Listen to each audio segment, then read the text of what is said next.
أعوذ بالله من الشيطان الرجيم. بسم الله الرحمن الرحيم. سورة أنزلناها وفرضناها وأنزلنا فيها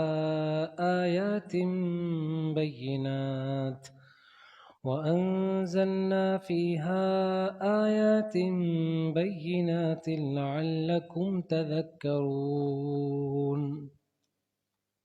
صدق اللہ علیہ. سورۃ النور آج کے سبق سے شروع ہو رہی ہے. ماقبل میں سورۃ المؤمنون ہم نے تفسیر کے ساتھ تلاوت کی تھی. اب سورۃ النور کا ماقبل سورت یعنی سورۃ المؤمنون کے ساتھ جوڑ اور ربط یہ بھی سن لیں. دیکھیں پیچھے جو سورۃ المؤمنون تھی اس کی ابتدا میں بھی اور اس کی انتہا میں بھی، شروعات میں بھی اور ختم پہ بھی آپ نے ایمان والوں کی جو صفات تھیں، جو خصوصیات تھیں وہ پڑھی ہے نا. قد افلح المؤمنون الذین هم فی صلاتهم خاشعون الی آخری. تو یہاں سے یہ بتایا جا رہا ہے کہ جب آپ یہ خصوصیات اپنے اندر پیدا کر لیں گے تو اللہ تعالیٰ آپ کو نور عطا کریں گے، قلبی نور عطا کریں گے. اس لیے سورت کا نام سورۃ النور ہے. صحیح. اس کے علاوہ سورہ مؤمنون میں علم المخاصمہ یعنی علم المناظرہ تھا. صحیح ہے. اس صورت میں علم الاحکام ہے. پیچھے آپ کو بیان کیا تھا کہ کافروں کے ساتھ بات کس طرح کی جائے، باطل کے ساتھ کس طرح بات کی جائے، اور اس صورت میں آپ کو بیان کیا جائے گا کہ بھئی ایمان کے قبول کر لینے کے بعد اب حکم کیا کیا ہے، احکام. دوسرا سورۃ المؤمنون کے آخر میں تھا افحسبتم انما خلقناکم عبثا، کہ تم یہ گمان کرتے ہو کہ تمہیں اللہ نے بیکار پیدا کر دیا ہے. تو اس صورت میں بتایا جائے گا کہ تم بیکار نہیں ہو بلکہ ایک مقصد کے تحت تم کو پیدا کیا گیا، اور وہ مقصد ہے عبادت، اللہ تعالیٰ کے احکام پر چلنا. سمجھ گئے. اور اس صورت کا خلاصہ کیا ہے؟ تو اس صورت کے دو حصے ہیں. پہلے حصے میں 6 امور درج ذیل ہیں. نمبر 1 ترغیب الی القرآن، نمبر 2 اصلاح معاشرہ کے 4 احکام،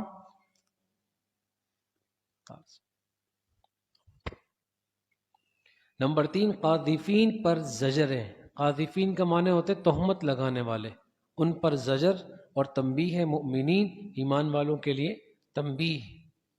اور نمبر 4 پھر اصلاح معاشرہ کے 6 قوانین. نمبر 5 تمثیل ہدایت. نمبر 6 دعوی توحید پر 1 نقلی اور 3 عقلی دلائل. یہ پہلا حصہ ہو گیا اس صورت کا. اور دوسرے حصے میں 4 امور ہیں. نمبر 1 اصلاح معاشرہ کے 3 قوانین. نمبر 2 مخلصین و منافقین کے اعمال کا تقابل یعنی کمپیریزن. اور نمبر 3 آداب رسول صلی اللہ علیہ وسلم. اور نمبر 4 دعوی توحید کا اعادہ. سمجھ گئے آپ لوگ؟ یہ پوری صورت کا خلاصہ آپ کے سامنے آ گیا.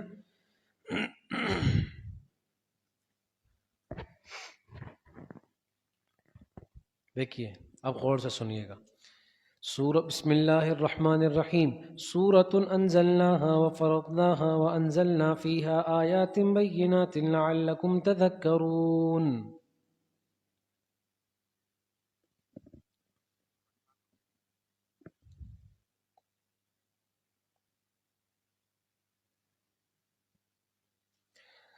سنیے سورۃ، اس کی مبتدا محذوف ہے. ہذہ سورۃ، یہ ایسی صورت ہے. انزلناها جس کو ہم نے نازل کیا ہے، وفرضناها اور اس کے احکام کو ہم نے فرض کر دیا ہے، وانزلنا فیها آیات بینات اور ہم نے اس صورت میں نازل کر دیا، اور ہم نے صورت میں نازل کیا ہے ہماری بالکل واضح واضح نشانیاں. لعلکم تذکرون، تاکہ تم، حکمت انزال کیا ہے، کیوں نازل کی ہے یہ صورت؟ تاکہ تم نصیحت حاصل کر لو. تذکرون تاکہ تم نصیحت حاصل کر لو، تاکہ تم سمجھ لو اور عمل کر لو. الزانیۃ والزانی فاجلدوا کل واحد منہما 100 جلدہ. حکم اول، چونکہ اس صورت میں علم الاحکام ہے نا، احکام بیان کیے جائیں گے سارے، یہ بس وہی سارے احکام بیان کریں گے۔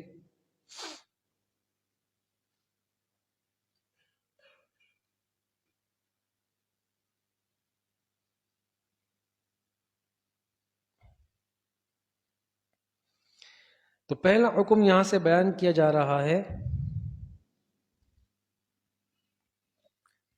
زنا کے بارے میں، حد زنا کے بارے میں، صحیح؟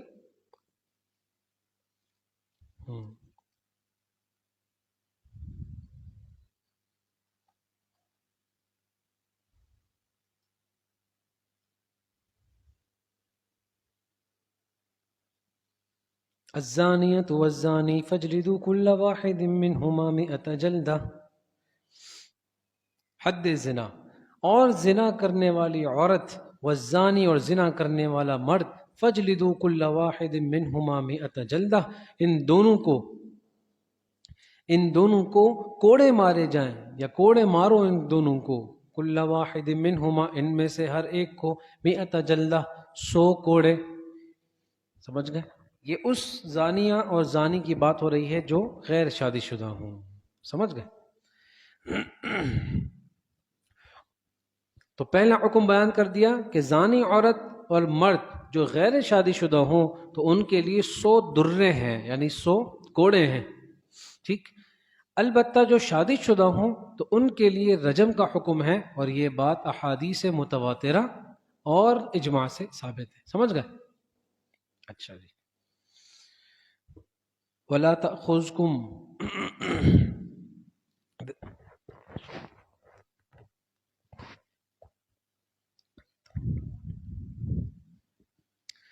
وَلَا تَأْخُذْكُمْ بِهِمَا رَأْفَةٌ فِي دِينِ اللَّهِ، شعبہ ثانی۔ اچھا، پہلا شعبہ تھا کہ ان کو کوڑے مارو، ان کی سزا کا پہلا حصہ یہ تھا کہ ان کو کوڑے مارو، اور دوسرا حصہ یہ ہے کہ وَلَا تَأْخُذْكُمْ بِهِمَا رَأْفَةٌ فِي دِينِ اللَّهِ، اور تمہارے دل میں ان دونوں کے لیے کوئی ترس بھی نہ آئے، فی دین اللہ، اللہ کے حکم کو نافذ کرنے میں، ان کنتم تؤمنون باللہ، اگر تمہارا دل میں ذرا بھی ایمان ہے، ان کنتم تؤمنون باللہ والیوم الآخر، اگر تم ایمان رکھتے ہو اللہ پر اور آخرت کے دن پر، تو تمہارے دل میں ان کے لیے کوئی ترس بھی نہیں آنا چاہیے۔ وَلْيَشْهَدْ عَذَابَهُمَا طَائِفَةٌ مِّنَ الْمُؤْمِنِينَ، اور ان دونوں کی اس سزا کے وقت ایمان والوں کی ایک بڑی جماعت بھی موجود ہونی چاہیے۔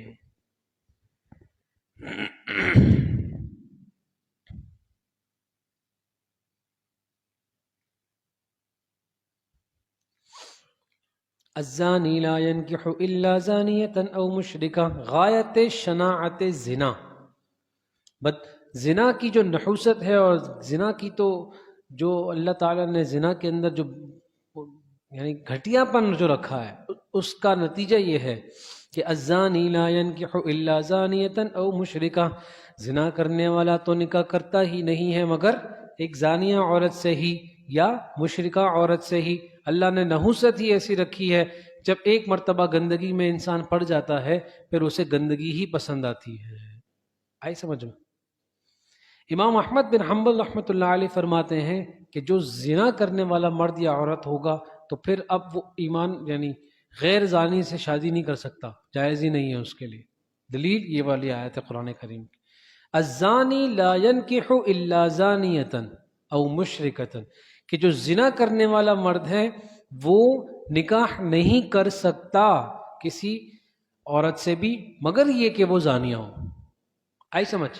یعنی غیر زانیہ سے نکاح کر ہی نہیں سکتا ہے امام احمد بن حنبل کے نزدیک، لیکن جمہور کا قول اس کے برخلاف ہے۔ ائمہ ثلاثہ کہتے ہیں کہ نہیں، یہاں اس کی صرف گھٹیا پن کو اور اندرونی گندگی کو بیان کیا جا رہا ہے کہ زنا کرنے والا کرنا چاہتا نہیں ہے نکاح مگر زانیہ عورت سے ہی۔ آئی سمجھ؟ والزانیۃ لا ينکحها الا زان او مشرک، اور جو بدکارہ عورت ہوتی ہے وہ بھی نکاح کرنا نہیں چاہتی ہے مگر کسی زانی مرد سے ہی یا مشرک سے ہی۔ وحرم ذلك علی دیکھیں نا، زانن کے ساتھ مشرک کو لے کر آئے، کیوں؟ اس لیے کہ زنا اتنا بد عمل، اتنا بڑا برا عمل ہے کہ ایمان والے سے تو یہ تصور بھی نہیں کیا جا سکتا، یعنی زنا کرنے والا ایمان والا کیسے ہو سکتا ہے، اس لیے اس کو اور مشرک کو ساتھ کھڑا کر دیا۔ اللہ تعالیٰ سب کی حفاظت فرمائے۔ وحرم ذلك علی المؤمنین، اور یہ زنا کرنا، ذالک یہ زنا کرنا حرام کیا گیا ہے مؤمنین پر۔ دیکھ رہے نا، ایمان والوں پر تو حرام ہے، تو یہ تو مشرک والے کام ہیں۔ امام احمد بن حنبل فرماتے ہیں یہ وحرم ذالک سے اشارہ ہے زنا کی طرف نہیں، ان کے نکاح کی طرف، زنا زانی کے نکاح کی طرف اور زانیہ کے نکاح کی طرف، مطلب یہ نکاح کرنا غیر زانیہ سے ان کے لیے حرام ہے۔ تو ہم نے اس کا جواب دے دیا کہ ایسا نہیں ہے، کیونکہ لا ینکح جو ہے وہ نہیں کا صیغہ نہیں ہے، یہ مضارع کا صیغہ ہے۔ اگر یہ حکم بیان کیا جا رہا ہوتا تو اس کا صیغہ آتا لا ینکح الا زانیۃ، کہ تم کہ زانی مرد نکاح نہ کرے مگر یہ کہ زانیہ عورت سے، لیکن یہاں پر مضارع کا صیغہ ہے، معلوم ہوا یہاں پر اس کی گندگی کو بیان کیا جا رہا ہے۔ سمجھ گئے؟ والذین یرمون المحصنات، یہاں سے حکم ثالث بیان کیا جا رہا ہے۔ حکم ثالث، حکم ثالث کیا ہے جی؟ تیسرا حکم کیا ہے؟ رمی، جسے کہتے ہیں لعان۔ لعان جانتے؟ لعان کے معنی ہوتے ہیں کہ جب کسی نے اپنی بیوی پر تہمت لگا دی زنا کی، کہ اس نے فلاں کسی یعنی زنا کی تہمت لگا دی اپنی بیوی کے اوپر، کسی بھی الفاظ میں، یا تو صراحتاً یہ کہہ کر کہ اس نے زنا کیا ہے معاذ اللہ، یا پھر زنا کے لوازمات میں سے کچھ کہہ کر، جیسے اولاد پیدا ہوئی اور یہ انکار کر رہا ہے کہ یہ میری اولاد نہیں ہے، یہ بھی ایک طرح سے زنا کا ہی اشارہ ہے نا، الزام ہے۔ اس لیے اگر اس نے تہمت لگا دی تو اب اس کے لیے لازم ہے کہ پھر وہ اس بات کو ثابت کرے۔ سمجھ گئے؟ اچھا، ثابت کیسے کریں گے؟ 4 گواہوں کے ذریعے۔ اگر 4 گواہوں کے ذریعے ثابت کر دیا تو پھر حد زنا لازم آ جائے گی اور عورت پر جاری کی جائے گی، اور اگر وہ ثابت نہ کر سکا 4 گواہوں کی وجہ سے، 4 گواہوں کے ذریعے ثابت نہ کر سکا، تو پھر اس حد لگانے والے کو، قذف لگانے والے کو، الزام لگانے والے کو 80 کوڑے مارے جائیں گے۔ دیکھیں یہ احکام اس آیت میں بیان کیے جائیں گے۔ دیکھیں والذین یرمون المحصنات، اور وہ لوگ جو تہمت لگاتے ہیں المحصنات پاک دامن عورت پر، جن کا زنا شرعاً ثابت نہیں ہوا گواہوں کی وجہ سے، تو وہ نہ پاک دامن ہے۔ تو پھر ثم لم یأتوا، زنا کی تہمت لگائی پاک دامن عورتوں پر، ثم لم یأتوا بأربعۃ شہداء، اور پھر اس کے اوپر 4 گواہ بھی لے کر نہیں آ سکے، فجلدوہم، تو ان لوگوں کو کوڑے مارو، 80 جلدۃ، 80 کوڑے۔ بتا دو اب یہ جو فرمایا نا کہ بأربعۃ شہداء، 4 گواہوں کا ہونا ضروری ہے، تو یہ اصولی بات بھی یاد رکھیں کہ حد کی گواہی کے لیے مردوں کا ہونا ضروری ہے، عورت کی گواہی قابل قبول نہیں ہے۔ سمجھ گئے؟ کیونکہ فطرتاً اللہ تعالیٰ نے عورت کو مرد کی بنسبت بہت زیادہ حیادار بنایا ہے۔ اس طرح کی بات کو زبان پر لانا عورت کے لیے بنسبت مرد کے زیادہ مشکل ہے، تو اللہ تعالیٰ نے یہ مشکل کام عورتوں کو دیا ہی نہیں۔ آپ سمجھ گئے؟ کیونکہ انسان فطرت اسلامی پر پیدا ہوا ہے، اور اسلامی فطرت یہ ہے کہ با حیا با شرع۔ سمجھ گئے؟ اس لیے عورتوں کے لیے اللہ تعالیٰ نے یہ بوجھ رکھا ہی نہیں، مردوں کے لیے رکھا تاکہ وہ اس کو ادا کر سکیں۔ چلیں، انجام دنیاوی کیا ہوگا؟ 80 کوڑے، اور آگے وَلَا تَقْبَلُوا لَهُمْ شَهَادَةً أَبَدًا، اور اب ان لوگوں کی گواہی کبھی بھی قبول مت کرو۔ امام اعظم ابو حنیفہ رحمۃ اللہ علیہ فرماتے ہیں کہ اب اس کی گواہی کبھی بھی قبول نہیں کی جائے گی، چاہے یہ توبہ کر لے۔ دیکھیں آگے دیکھیں، وَأُولَٰئِكَ هُمُ الْفَاسِقُونَ، انجام اخروی یہ ہے کہ یہ لوگ فسق کرنے والے ہیں، فسق مانے نافرمانی کرنے والے ہیں، إِلَّا الَّذِينَ تَابُوا مِن بَعْدِ ذَلِكَ وَأَصْلَحُوا، مگر یہ کہ وہ لوگ جنہوں نے توبہ کر لی اپنے اس برے عمل سے، واصلحوا اور اصلاح کر لی، صلح کر لی، معافی مانگ لی، بات صاف کر لی، وہ لوگ ایسے نہیں ہوں گے۔ فإن اللہ غفور الرحیم، تو بس بے شک اللہ تعالیٰ بخشش کرنے والے ہیں، مہربان ہیں۔ تو امام اعظم ابو حنیفہ رحمۃ اللہ علیہ فرماتے ہیں کہ اب ایسے لوگوں کی گواہی کبھی بھی قبول نہیں کی جائے گی مرتے دم تک، چاہے یہ توبہ بھی کر لیں۔ اور امام شافعی رحمۃ اللہ علیہ فرماتے ہیں کہ دیکھیں یہاں پر فرمایا جا رہا ہے الا الذین تابوا من بعد ذلک واصلحوا، سمجھ آ رہی ہے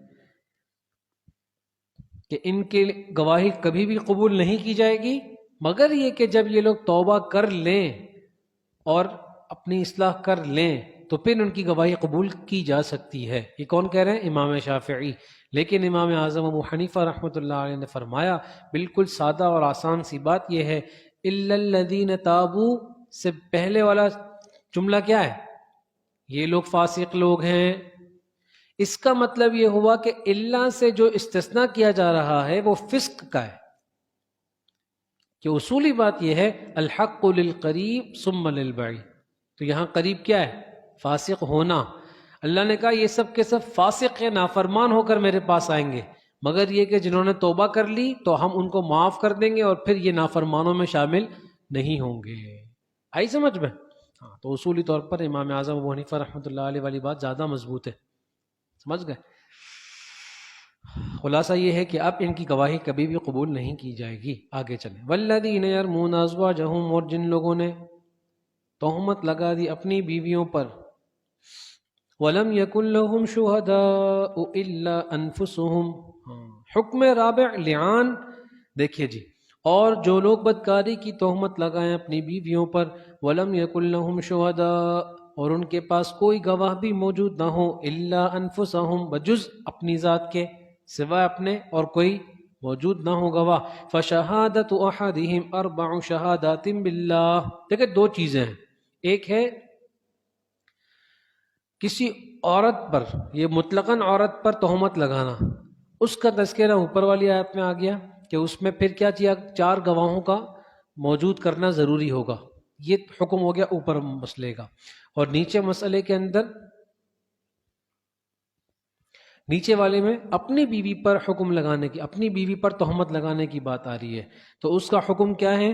اربع شہادات باللہ، کہ پھر ایسے شخص کی گواہی یہی ہے کہ وہ 4 بار گواہی دے اللہ کی قسم کھا کر، سمجھ گئے؟ انہو لمن الصادقین، یہ کہہ کر کہ بے شک وہ سچا ہے اپنی بات میں، والخامسۃ، اور 5ویں قسم یوں کھائے کہ ان لعنت اللہ علیہ ان کان من الکاذبین، اللہ کی لعنت ہو اس پر اگر وہ جھوٹا ہو۔ سمجھ میں آ گئی؟ وَيَدْرَأُ عَنْهَا الْعَذَابَ أَن تَشْهَدَ 4 شہادات باللہ، اور عورت اپنے اوپر لگی اس تہمت کو دور کرے، وَيَدْرَأُ، دور کرے، عنها، خود سے عورت، العذاب، اس عذاب کو، کس طرح؟ ان تشہد 4 شہادات باللہ، کہ وہ عورت بھی اللہ کے نام کی قسم کھائے 4 مرتبہ، انہو لمن الکاذبین، یہ کہہ کر کہ یہ شخص جھوٹا ہے، والخامسۃ، اور 5ویں قسم اس طرح کھائے، ان غضب اللہ علیہا ان کان من الصادقین، کہ اللہ کا غضب ہو مجھ پر اگر یہ شخص سچا ہو۔ صحیح ہے، ولولا فضل اللہ علیکم ورحمتہ وان اللہ تواب حکیم۔ اچھا، اور اگر اللہ کا فضل نہ ہوتا تم لوگوں پر اور اس کی رحمت نہ ہوتی تو لعجل لکم العقوبہ، ڈائریکٹ تم پر سزا نافذ کر دی جاتی۔ یہ تو اللہ پاک کا رحم تھا کہ اللہ پاک نے ایک پوری ترتیب رکھی کہ اب کوئی بھی اگر تہمت لگائے گا تو اس سے پہلے 100 بار سوچے گا، سمجھ گئے؟ ورنہ تو پھر کوئی بھی کسی سے بھی دشمنی نکالنے کے لیے کسی پر بھی تہمت لگا دیتا اور پھر حد جاری ہو جاتی، تو حد میں تو پھر بہت مرتبہ موت تک بات چلی جاتی ہے۔ 100 کوڑے اگر ایک ساتھ کسی کو پڑیں گے تو موت تک بھی بات جا سکتی ہے، اور اگر وہ شادی شدہ ہے تو رجم ہی ہے، تو موت دینی ہی ہے اس میں. اس لیے اللہ پاک نے فضل کیا اور رحم کیا کہ ایک ترتیب رکھ دی کہ 4 گواہ لے کر آؤ، 4 مرتبہ اتنی سخت قسم کھاؤ تب جا کے تمہاری بات مانی جائے گی، ورنہ پھر تم کوڑوں کے لیے تیار ہو جاؤ. آئی سمجھ؟ وَأَنَّ اللَّهَ تَوَّابٌ حَكِيمٌ، اور بے شک اللہ تعالیٰ توبہ قبول کرنے والے ہیں، حکمت والے ہیں. اچھا، ان الذين جاءوا بالافك عصبة منكم، پیچھے چونکہ آپ کے سامنے یہ تہمت کا تذکرہ آیا اور تہمت لگانے کے بارے میں پورے احکامات بیان کیے، تو ایک مشہور جو واقعہ حضرت عائشہ رضی اللہ تعالی عنہ سے متعلق اور ان پر لگی تہمت سے متعلق ہے، یہاں سے اس کا تذکرہ ہو رہا ہے. 6 ہجری میں غزوہ بنی مصطلق کے لیے آپ صلی اللہ علیہ وسلم مدینہ منورہ سے باہر تشریف لے گئے تھے، چونکہ غزوہ تھا اور آپ کا طریق یہ تھا کہ اپنی ازواج مطہرات میں سے کسی ایک زوجہ محترمہ کو ساتھ لے جایا کرتے تھے. غزوہ مکمل ہو گیا، ختم ہو گیا، اب مدینہ منورہ واپسی آ رہے ہیں. تو غزوے کا نام کیا ہے؟ غزوہ بنی مصطلق. اسی کو غزوہ مریسیع بھی کہتے ہیں، مریسیع، بلکہ مریسع، سین کے بعد یا نہیں ہے، مریسع بھی کہتے ہیں. اور یہ واقعہ ہے 6 ہجری کا. مدینہ منورہ واپس آیا جا رہا ہے، راستے میں آرام کے لیے قافلہ رکا اور حضرت عائشہ رضی اللہ تعالی عنہ ایک جس کو کہتے ہیں ڈولی میں، اونٹ پر ان کا ایک حجرے کی نما چھوٹا سا جس میں وہ بیٹھ جایا کرتی تھی اور چاروں طرف سے پردہ ہوتا تھا، اس کو 2 خادم اٹھا کر اونٹ پر رکھ دیتے تھے، پھر وہ اونٹ چلتا تھا. جیسے آپ دیکھتے ہیں نا سی بھی جاتے ہیں تو اونٹ پر ایک لگا ہوا ہوتا ہے، ہاں، لیکن ایک تھوڑا اس سے اچھی ترتیب پر تاکہ سکون سے سہولت سے بیٹھ سکیں. تو حضرت عائشہ رضی اللہ تعالی عنہ کی عمر بھی کم تھی اور وزن بھی ہلکا تھا، تو اٹھانے میں پتہ نہیں چلتا تھا کہ کوئی بیٹھا ہے یا نہیں، کیونکہ خادم تو مضبوط تھے. تو حضرت عائشہ رضی اللہ تعالی عنہ قضاء حاجت کے لیے جگہ تشریف لے گئیں اور اتنے میں ان کو معلوم ہوا کہ ان کے گلے میں جو ہار تھا وہ گر گیا ہے. اسے ڈھونڈنے میں ان کو ہو گئی تاخیر. اب چونکہ پردے لگے ہوئے تھے نا، اس ڈولی پہ پردے لگے ہوئے تھے، تو پھر اس کو اٹھانے والے جو خادمین تھے ان کو اس بات کا صحیح پتہ نہیں چل سکا کہ اندر حضرت عائشہ رضی اللہ تعالی عنہ موجود ہیں کہ نہیں. تو وہ سمجھے موجود ہوں گی، تو انہوں نے اونٹ پر رکھا، وہ ہودج کہتے ہیں اس کو، ہودج، وہ اونٹ پر رکھا اور وہ قافلہ چل گیا. حضرت عائشہ رضی اللہ تعالی عنہ واپس آئیں اور دیکھا کہ اونٹ قافلہ تو جا چکا ہے، لیکن انہوں نے اپنی فہم و فراست کا مظاہرہ کرتے ہوئے وہیں پر تشریف فرما ہو گئی کہ جب قافلے والے آگے جائیں گے اور مجھے نہیں پائیں گے تو پھر دوبارہ ڈھونڈتے ڈھونڈتے اسی راستے پر آئیں گے تاکہ میں مل جاؤں. تو وہ وہیں پر بیٹھ گئی اور بیٹھے بیٹھے ان کی آنکھ لگ گئی. حضرت صفوان بن معطل رضی اللہ عنہ، قافلے میں ترتیب حضور علیہ الصلوۃ والسلام اس طرح فرماتے تھے کہ ایک صحابی کو قافلے سے کچھ فاصلے پر رکھتے تھے تاکہ قافلہ جب آگے بڑھے اور کوئی چیز گر گئی ہو، رہ گئی ہو، تو وہ آنے والے ساتھی اس کو لیتے ہوئے آئیں. سمجھ گئے؟ جب یہ آ رہے تھے اسی راستے پر چلتے چلتے تو دیکھا کہ کوئی لیٹا ہوا ہے چادر اوڑھ کے. قریب جا کر دیکھا تو چونکہ اسلام میں اس وقت پردے کا حکم تو نازل ہو چکا تھا، لیکن حضرت صفوان رضی اللہ عنہ نے حکم پردے سے پہلے ان کو دیکھا تھا، تو چہرہ دیکھ کر پہچان گئے اور فوراً ان کی زبان سے نکلا انا للہ و انا الیہ. یہ زور سے کہا تو حضرت عائشہ رضی اللہ عنہ کی بھی آنکھ کھل گئی.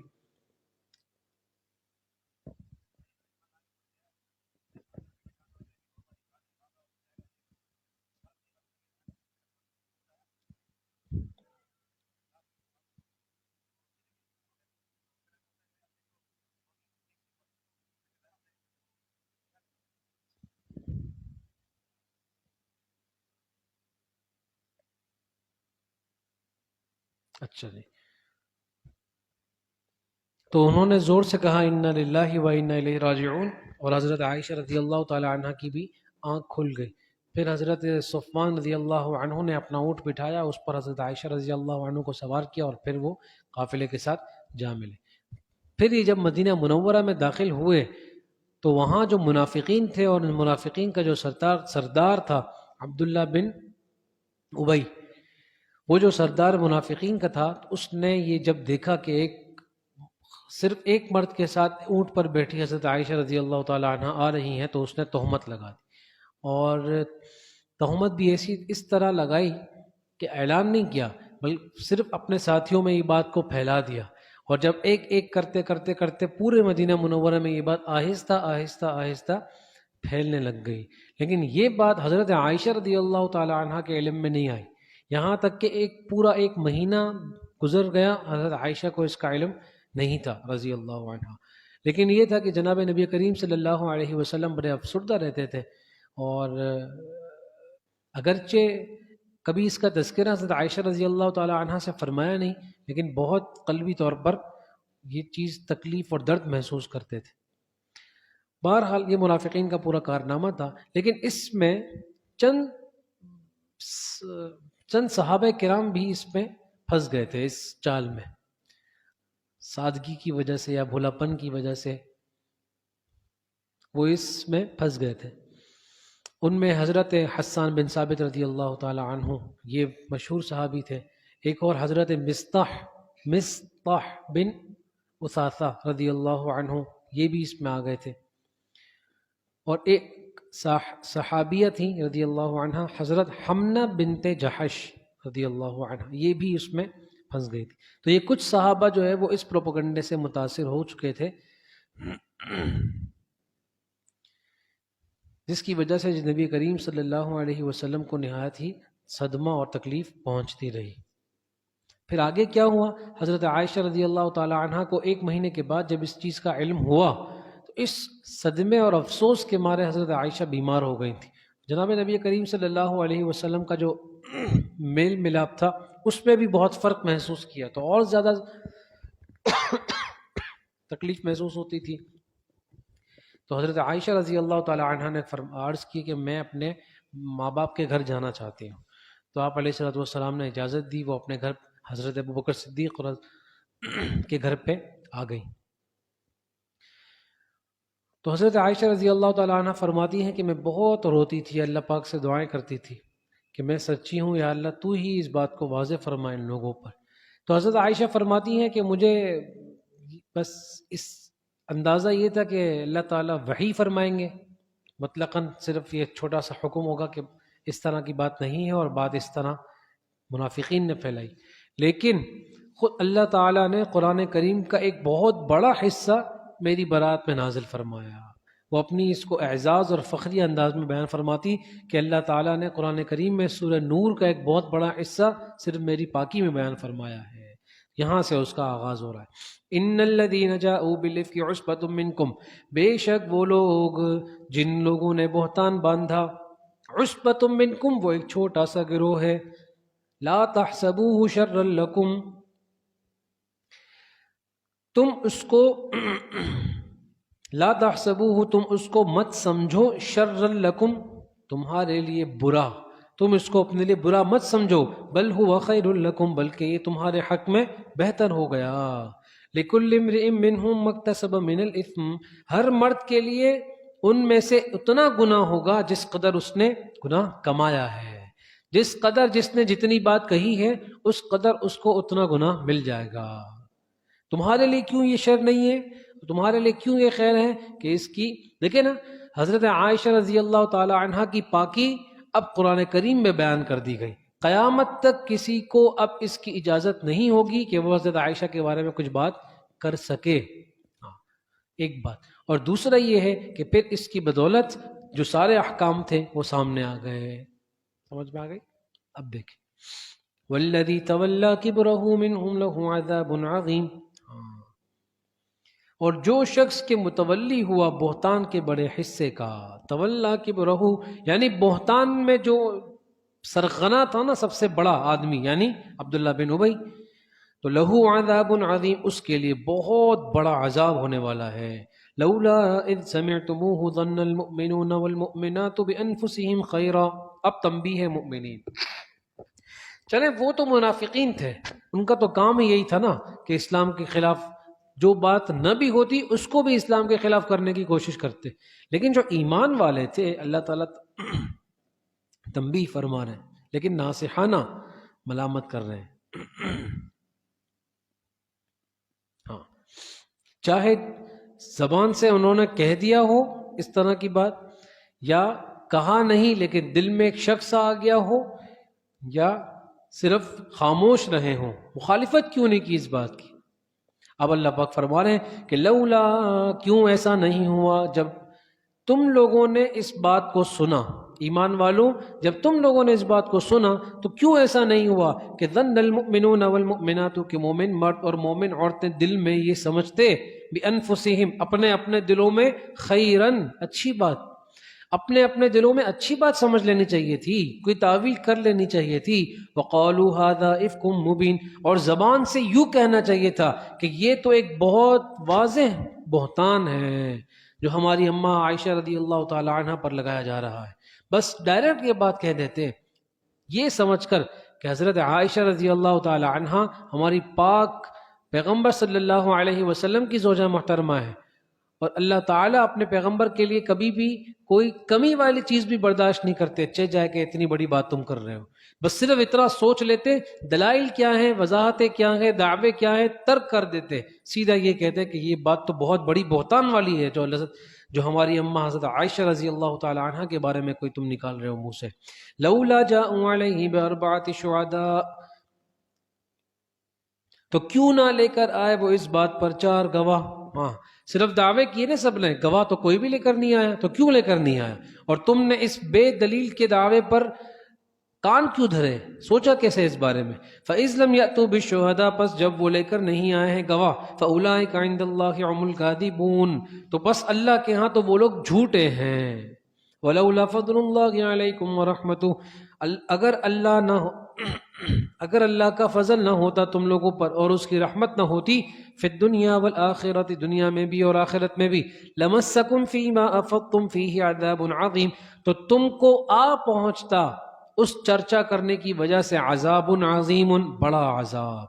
اذ تلقونہ بألسنتکم جب تم نقل کر رہے تھے اس بکواس کو بألسنتکم اپنی زبانوں سے, وتقولون بأفواہکم ما لیس لکم بہ علم اور کہہ رہے تھے اپنے منہ سے یہ والی بات جس کا تمہارے پاس کوئی علم بھی نہ تھا, کوئی دلیل بھی نہیں تھی, کوئی علم بھی نہ تھا, صرف باتیں سنی سنائی بات پر تم نے بھروسہ بھی کر لیا اور منہ سے کہہ بھی دیا. وَتَحْسَبُونَهُ هَيِّنًا اور تم اس کو بہت ہلکا سمجھ رہے تھے.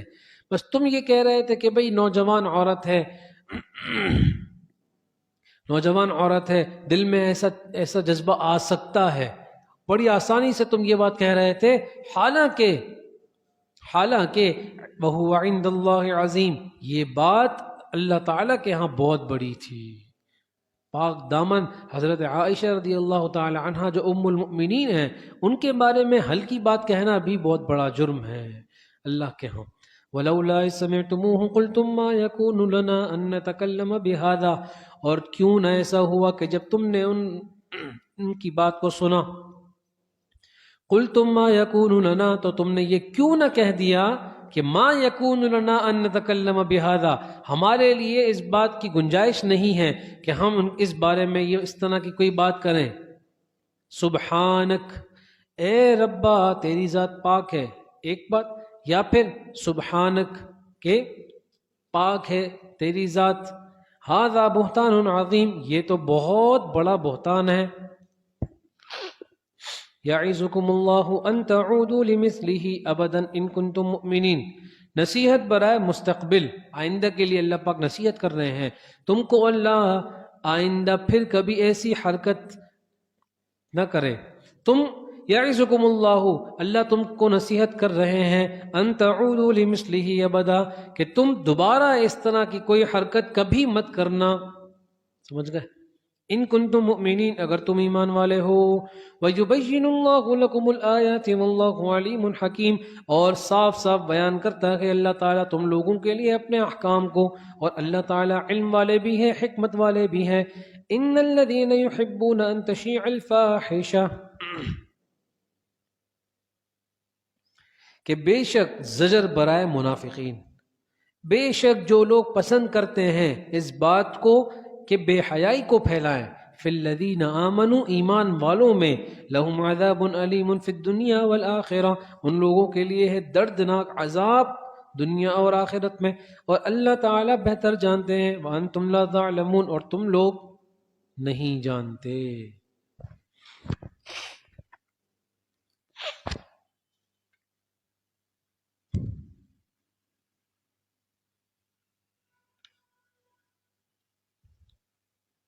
آگئی سمجھ؟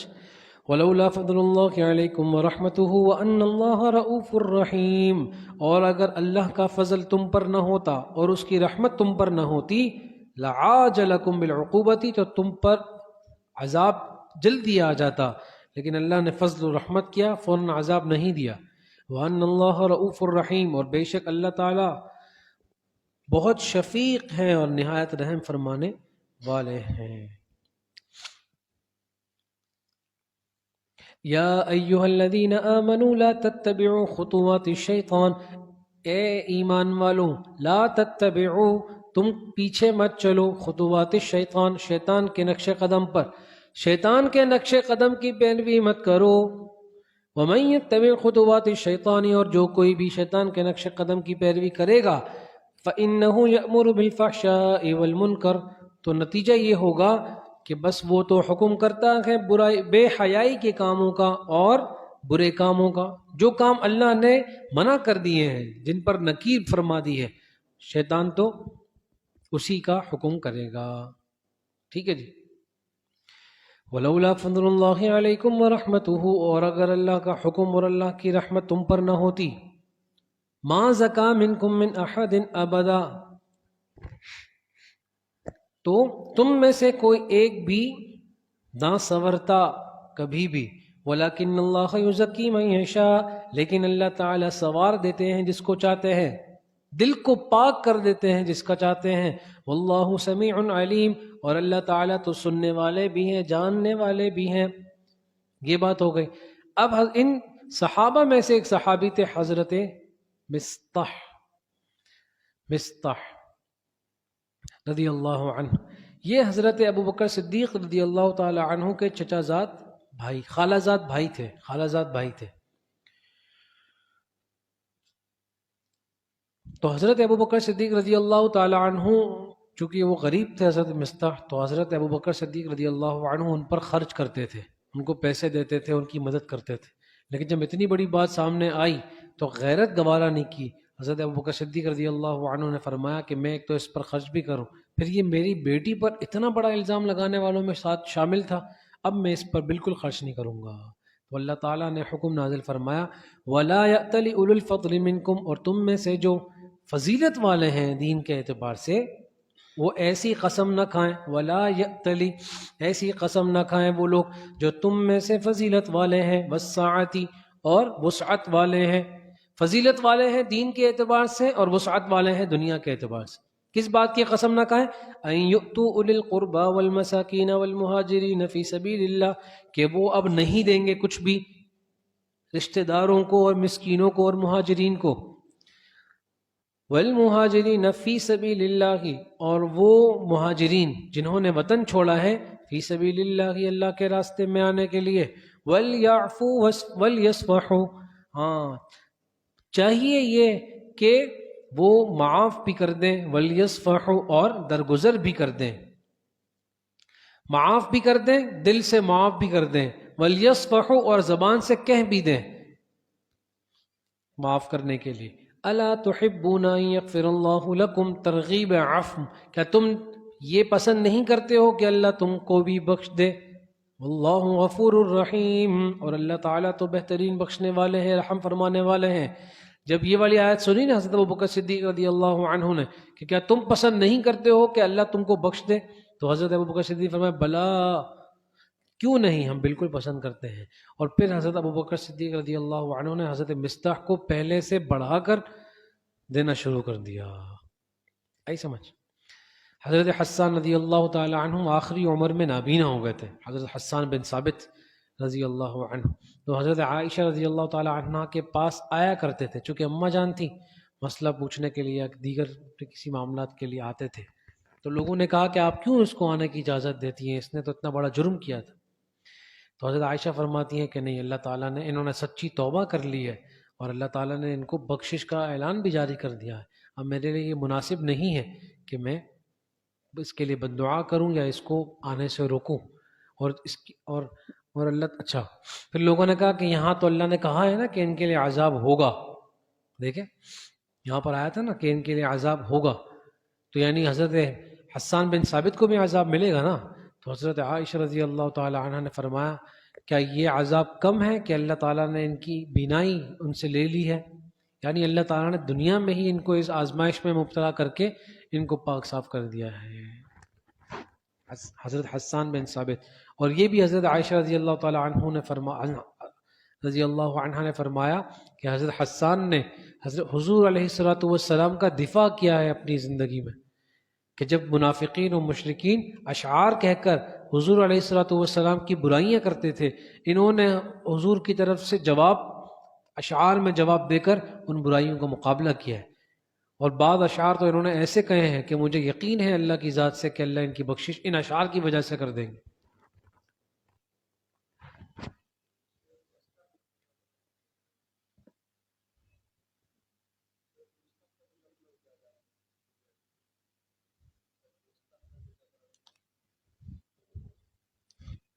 آگے چلیں۔ ان الذين يرمون المحصنات الغافلات المؤمنات، یہ بھی حضرت عائشہ رضی اللہ تعالیٰ عنہ کے بارے میں ہی بات چل رہی ہے ابھی تک۔ تفصیل وعید منافقین کو جو عذاب ملے گا نا اس کی تفسیر اور بھی سنیں۔ ان الذین، بے شک وہ لوگ جنہوں نے تہمت لگائی پاک دامن بھولی بھالی مومن عورت پر، یعنی حضرت عائشہ رضی اللہ عنہ کی بات ہو رہی۔ ایک مہینے تک حضرت عائشہ رضی اللہ عنہ کو علم میں بھی نہیں تھا کہ ان کے بارے میں اس طرح کی بات ہوئی۔ ایک موقع پر چونکہ فجر کی نماز سے پہلے، چونکہ کیا کہتے ہیں بیت الخلاء کا نظام تو تھا نہیں، تو قضاء حاجت کے لیے جو عورتیں ہوا کرتی تھی وہ لمبی سی چادر اپنے اوپر اوڑھ کر پردہ کر کے پھر وہ تھوڑا سا دور فاصلے پر جاتی تھی، وہاں قضاء حاجت کے بعد پھر مسجد آتی تھی نماز پڑھنے کے لیے۔ تو ایک مرتبہ حضرت عائشہ رضی اللہ تعالی عنہ اور حضرت مستح کی والدہ یہ دونوں ساتھ جا رہی تھیں، اتنے میں ان کی جو چادر تھی نا وہ پیر میں پھنسی، مستح کی والدہ کی رضی اللہ عنہ۔ تو انہوں نے کہا کہ ویل للمستح، یعنی ہلاکت ہو مستح کے لیے۔ تو حضرت عائشہ نے فرمایا کہ وہ صحابی ہیں، ان کے بارے میں ایسا کیوں کہہ رہی ہو؟ فرمایا کہ آپ کو معلوم نہیں ہے کہ وہ آج کل کن باتوں میں لگے ہوئے ہیں؟ پھر انہوں نے پوری تفصیل بتائی، تب جا کے حضرت عائشہ رضی اللہ عنہ کو پتہ چلا، ایک مہینے کے بعد، سمجھ گئے؟ اس لیے فرمان الغافلات کہ انہیں تو اس پورے چیز کا علم میں بھی نہیں تھا نا، ان کے تو تصور بھی نہیں تھا کہ یہ چیز میرے بارے میں کوئی کہی جا سکتی ہے۔ چلیں، ان الذین یرمون المحصنات الغافلات، بے شک وہ لوگ جو تہمت لگاتے ہیں پاک دامن عورت پر، الغافلات اور بھولی بھالی عورت پر، انجان عورت، المؤمنات اور مومن۔ اللہ تعالیٰ نے رقعہ جاری کر دیا، دستخط دے دیے کہ یہ مومنہ عورت ہیں، بات ختم ہو گئی۔ لعنوا فی الدنیا والآخرہ، جو بھی اب تہمت لگائے گا چاہے اس زمانے میں چاہے اس زمانے میں، لعنوا فی الدنیا والآخرہ، وہ لعنتی ہے اس دنیا میں بھی اور آخرت میں بھی۔ اور جو خیر وَلَهُمْ عَذَابٌ عَظِيمٌ، اور ان لوگوں کے لیے بہت بڑا عذاب ہے۔ یوم تشہد علیہم السنتہم، اس دن عذاب ہوگا جس دن گواہی دیں گے ان لوگوں پر، ان کی زبانیں بھی، ان کے ہاتھ بھی اور ان کے پیر بھی، بما کانوا یعملون، گواہی دیں گے ان اعمال پر جو یہ لوگ کرتے تھے۔ یومئذ یوفیہم اللہ دینہم الحق، اس دن پورا کر دیں گے اللہ تعالیٰ ان لوگوں کے لیے ان کا بدلہ، حق، بالکل حق طریقے سے، یا پھر دینہم الحق، ان کو پورا دے دیں گے ان کی سزا، الحق جو ان پر واجب ہے، جو ان کا حق بن چکی ہے۔ وَيَعْلَمُونَ أَنَّ اللَّهَ هُوَ الْحَقُّ الْمُبِينُ، اور یہ لوگ خود بھی جانتے ہیں کہ اللہ تعالیٰ ہی سچے ہیں، حق کو واضح کرنے والے ہیں۔ الخبیثات للخبیثین والخبیثون للخبیثات، گندگیاں ہیں گندوں کے واسطے۔ ہاں، قاعدہ برائے ایضاح براءت، ہاں، اب یہاں ایسا قاعدہ بیان کیا جا رہا ہے جس سے بالکل بات کھل جائے گی کہ حضرت عائشہ رضی اللہ تعالی عنہ پاک دامنہ تھی. کیسے؟ فرمایا الخبیثات للخبیثین، گندی عورتیں تو گندے مردوں کے لیے ہوتی ہیں، والخبیثون للخبیثات، اور گندے مرد گندی عورتوں کے لیے ہوتے ہیں. آئی سمجھ میں؟ اگر مرد گندا ہوگا تو اس کو گندی عورت ملے گی، اور اگر عورت گندی ہوگی تو اس کو گندا مرد ملے گا. والطیبات للطیبین، پاک دامن عورتوں کے لیے تو پاک دامن مرد ہوتے ہیں، اور پاک دامن مردوں کے لیے تو پاک دامن عورتیں ہوتی ہیں. جناب نبی کریم صلی اللہ علیہ وسلم ساری مخلوق پہ سب سے زیادہ پاک دامن تھے، لہذا جو ان کے نکاح میں آنے والی خاتون ہوگی وہ سب سے زیادہ پاک دامن ہوں گی. آگے سمجھ میں قاعدہ کلیہ بیان کر دیا اللہ پاک نے. اولئک مبرؤون مما یقولون، یہ لوگ بالکل بری ہیں اس بکواس سے جو تم بک رہے ہو. لہم مغفرۃ ورزق کریم، بلکہ ان لوگوں کے لیے تو بخشش بھی ہے اور اللہ کی طرف سے بڑے اکرام والا رزق اور روزی بھی ہے. آئی سمجھ میں؟ حضرت عائشہ رضی اللہ تعالی عنہ کی برکت سے تمام ازواج مطہرات کے لیے قانون کلیہ، ان سب کی پاک دامنی کا اعلان اللہ نے کر دیا حضرت عائشہ رضی اللہ عنہ کی برکت سے. یا ایھا الذین آمنوا، اب یہاں سے ایک نیا قاعدہ بیان کیا جا رہا ہے، نیا قانون. پیچھے چونکہ تہمت زنا اور حد زنا کے بارے میں بات آئی، اب یہاں سے بیان کیا جا رہا ہے ایسے قوانین جو زنا کے لیے سد باب کا کام کریں گے. سد باب کا مطلب دروازہ ہی بند کر دیں گے زنا کا. جتنے اسباب ہو سکتے ہیں ان سب کے لیے اللہ نے قانون بنا دیے. سنیں، یا ایھا الذین آمنوا لا تدخلوا بیوتا، اے ایمان والو داخل مت ہو بیوتا غیر بیوتکم، ایسے گھروں میں جو تمہارے گھر نہیں ہیں، یعنی دوسروں کے گھروں میں داخل مت ہو. حتی تستأنسوا، جب تک کہ تم اجازت نہ لے لو. وتسلموا علی اہلہا، اور اجازت سے پہلے سلام بھی نہ کر لو. پہلے سلام پھر اجازت بھی مانگو، میں آ سکتا ہوں اندر. ذالکم خیر لکم لعلکم تذکرون، اور یہ جو حکم ہے نا دخول بالاجازت کا، یہ تم لوگوں کے لیے زیادہ بہتر ہے تاکہ تم نصیحت پکڑ لو. فإن لم تجدوا فیہا احدا، پس اگر تم گھر میں نہ پاؤ کسی ایک کو بھی، فلا تدخلوها، تو اس گھر میں داخل مت ہو. یہاں جس سے تم ملاقات کے لیے گئے ہو اگر وہ گھر میں موجود نہ ہو تو پھر بیٹھ کر اجازت انتظار کرنے والوں میں شامل مت ہو کہ چلے آ جائیں گے تو بیٹھ جاتے ہیں. تو نہیں، ایسا نہیں کرنا. ہاں، حتی یؤذن لکم، مگر یہ کہ تم کو اجازت مل جائے، خود سے اجازت مل جائے کہ آپ یہاں تشریف رکھیں، کچھ ہی دیر میں وہ آ رہے ہیں. اگر تو خود سے اجازت مل گئی تو بیٹھو، لیکن خود سے تم یہ مت کرو کہ میں بیٹھ جاتا ہوں، آ جائیں گے تو ملاقات کر لیں گے، ایسا نہ کرو. اور یا پھر یہ ہے کہ ایسا گھر مراد ہے فَإِن لَمْ تَجِدُوا فِيهَا أَحَدًا، کوئی اس گھر میں ہو ہی نہ، لیکن آپ کے پاس پڑوس ہونے کی وجہ سے اس گھر کی چابی رکھوا کر گئے ہیں تو آپ نے کہا چلیں جی بسم اللہ، تو ایسا مت کرو. ہاں، فلا تدخلوها، تو اس میں داخل مت ہونا. وَإِن قِيلَ لَكُمْ، اور جب تم سے کہا جائے ارجعوا، تم نے اجازت لی، سامنے سے جواب آیا نو جی، منع کر دیا جی، تو ارجعوا، بھائی اپنے گھر جائیے، واپس لوٹ جائیے. فرجعوا، تو لوٹ جایا کرو. هو ازکا لکم، یہ تمہارے لیے پاکیزگی کا ذریعہ ہے. واللہ بما تعملون علیم، اور جو تم کچھ کر رہے ہو اللہ تعالیٰ اس کو بخوبی جانتے ہیں. لیس علیکم جناح، تم لوگوں پر نہیں ہے جناح، تھوڑا سا بھی گناہ نہیں ہے. ان تدخلوا بیوتا غیر مسکونۃ، تو کہ تم داخل ہو جاؤ ایسے گھر میں جس میں کوئی بستہ نہ ہو. جس میں کوئی بستہ، بھائی جس گھر میں کوئی بستہ ہی نہیں ہے تو اس میں داخل ہونے کے لیے اجازت کی بھی ضرورت نہیں ہے. آپ نئے گھر لینا چاہتے ہیں، آپ گھر دیکھنے کے لیے جائیں گے تو گھر میں تو کوئی رہتا ہی نہیں ہے، تو ٹھک ٹھک کر کے اجازت تھوڑی لیں گے، سمجھ گئے؟ چونکہ سے کہیں گے ہمیں گھر دکھائے تو وہ آپ کو لے جائے گا گھر کے اندر، پوچھیں گے تھوڑی کسی سے. آئی سمجھ؟ غیر مسکونۃ فیہا متاع لکم، لیکن اس میں تمہارے لیے کچھ سامان رکھا ہوا ہو. آپ نے گھر شفٹ کر لیا اور پرانے والے گھر کی چابی کسی اور کو ہاتھ میں پکڑا بھی دی ہے، لیکن ابھی تک اس میں کوئی رہنے والا آیا نہیں ہے، آپ نے ان سے سامان اٹھانا ہے. تو یہ بات تو طے ہوتی ہے نا کہ بھائی یہ تو ٹھیک ہے چابی آپ کو دے رہے لیکن کچھ سامان وامان رکھا ہوا ہے وہ 2 دن میں ہم اٹھوا لیں گے. اب اس گھر میں کوئی رہ نہیں رہا جب تک آپ کا سامان رکھا ہو، تو آپ بغیر اجازت کے جا کر اپنا سامان اٹھا سکتے ہیں. آگے سمجھ میں بات؟ چلیں. واللہ یعلم ما تبدون وما تکتمون، اور اللہ تعالیٰ جانتے ہیں وہ سب باتیں جو تم ظاہر کرتے ہو اور ان سب باتوں کو بھی جو تم اپنے دل میں چھپاتے ہو. قل للمؤمنین، کہہ دیجئے ایمان والوں سے. یہ ہے دوسرا بھئی جب تم بغیر اجازت گھر میں جاؤ گے نہیں، اور جب تک تم کو اجازت نہ مل جائے گی اور تم داخل نہیں ہوگے، تو پھر وہ اپنے پردے کا انتظام کر لیں گے، اپنی گھر والیوں کو اندر کر لیں گے، کوئی غیر محرم تمہارے سامنے نہیں آئے گی.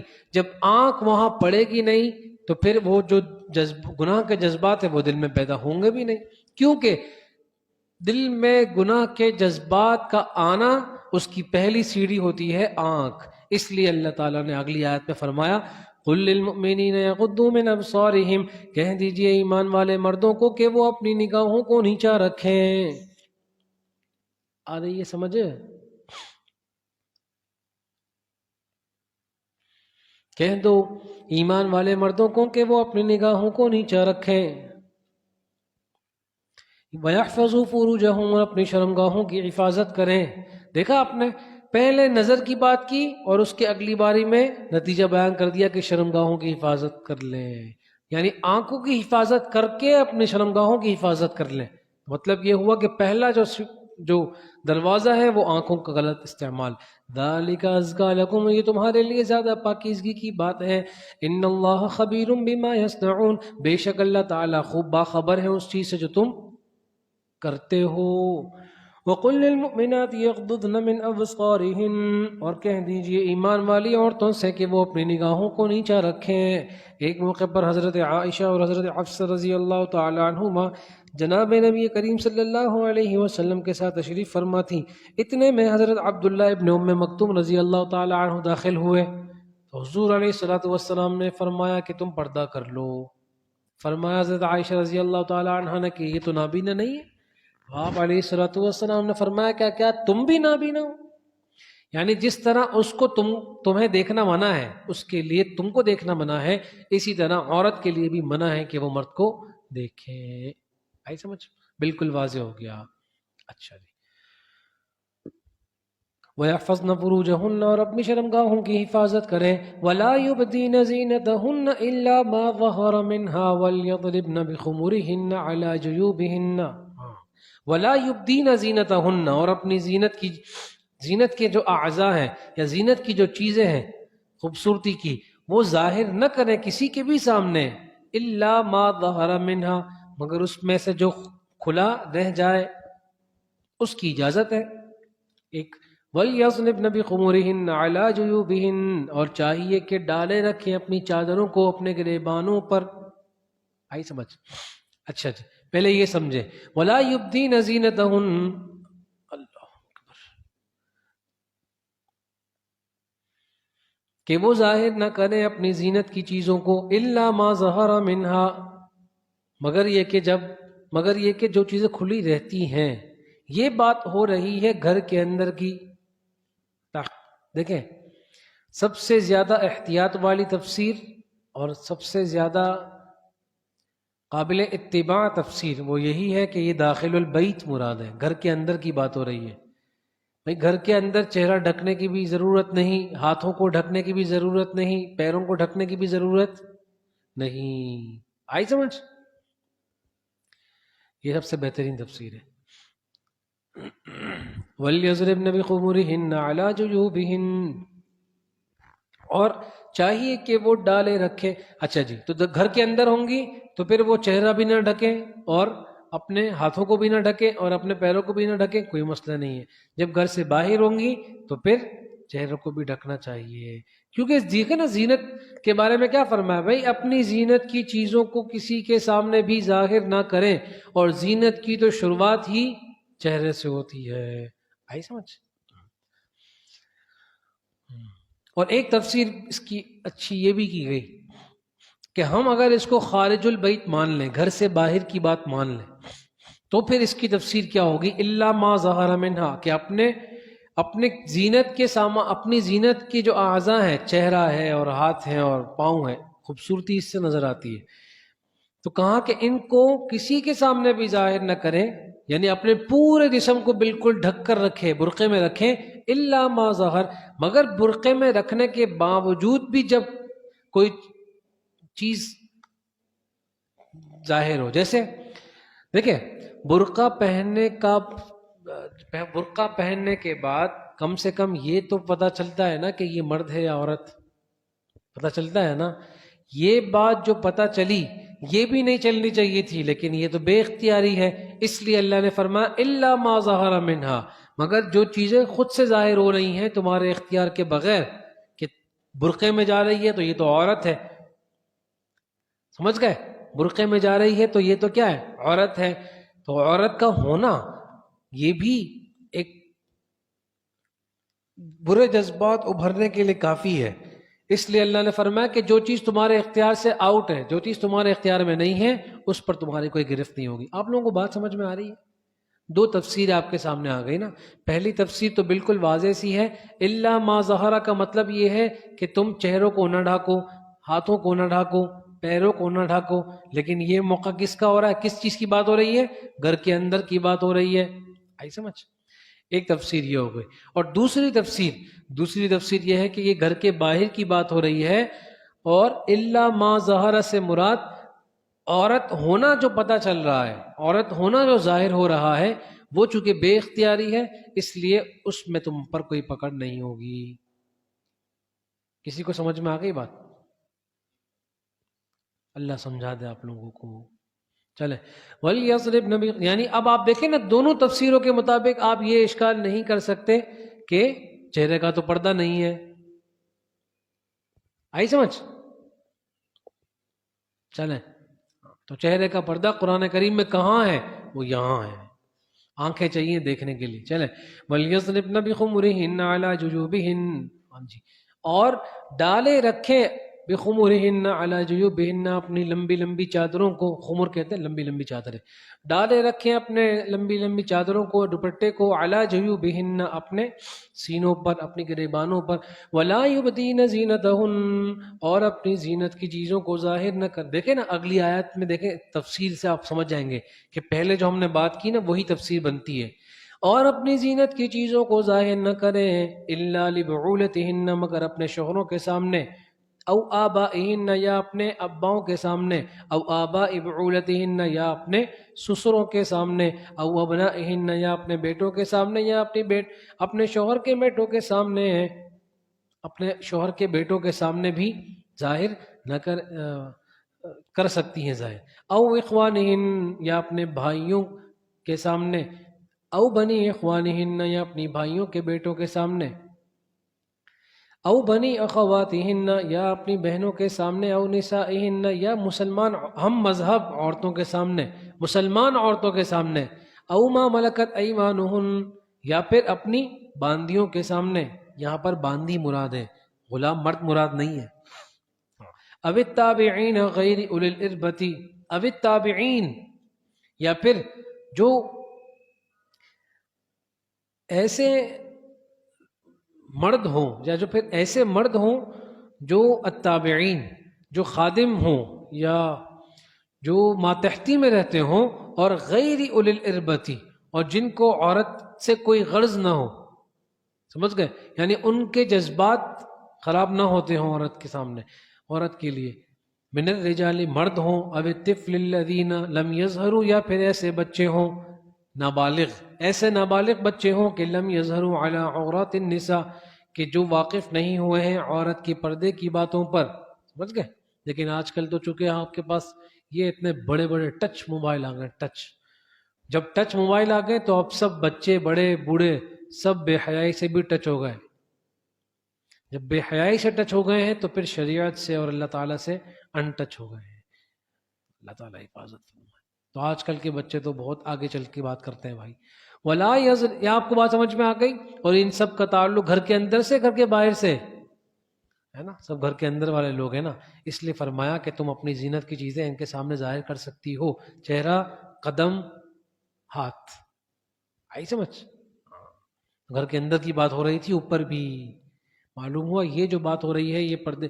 جب گھر کے اندر بھی پورا جسم کو ڈھانک کر رکھنا ہے، صرف ہاتھ، پیر اور چہرے کو ظاہر کر سکتی ہیں، تو بطریق اولا جب گھر سے باہر نکلیں گی تو نقاب تو کرنا ہی پڑے گا. کچھ سمجھ میں آ رہی ہے باتیں؟ وَلَا يَضْرِبْنَ بِأَرْجُلِهِنَّ لِيُعْلَمَ مَا يُخْفِينَ مِنْ زِينَتِهِنَّ، اور اپنے پیروں کو نہ مارے زمین پر، اس طرح نہ مارے کہ لِيُعْلَمَ مَا يُخْفِينَ مِنْ زِينَتِهِنَّ، کہ وہ زینت کی چیزیں جس کو وہ چھپا رہی ہیں وہ ظاہر ہو جائیں. سمجھ میں آ گئی؟ ہاں، اگر انہوں نے پیر میں کوئی چیز پہنی ہے جس سے آواز آتی ہے، اس کو کیا کہتے ہیں؟ نہیں، وہ پائل کی طرح ہوتی ہے نا، وہ چھن چھن بجتی ہے. تو کہا کہ ایسی چیزیں استعمال بھی نہ کریں، اور پیروں کو چپل بھی پیر پر زمین پر زور زور سے نہ مارے کہ کوئی متوجہ ہو. قرآن کریم سمجھا رہا ہے کہ ایک چیز وَتُوبُوا إِلَى اللَّهِ جَمِيعًا أَيُّهَا الْمُؤْمِنُونَ لَعَلَّكُمْ تُفْلِحُونَ، اور توبہ کرو سب اللہ کے آگے اے ایمان والو، لَعَلَّكُمْ تُفْلِحُونَ، تاکہ تم کامیاب ہو جاؤ. آپ لوگوں کو باتیں سمجھ میں آ گئی پرانی پیچھے ساری؟ صحیح ہے نا؟ وَأَنكِحُوا الْأَيَامَ مِنكُمْ وَالصَّالِحِينَ مِنْ عِبَادِكُمْ وَإِمَائِكُمْ.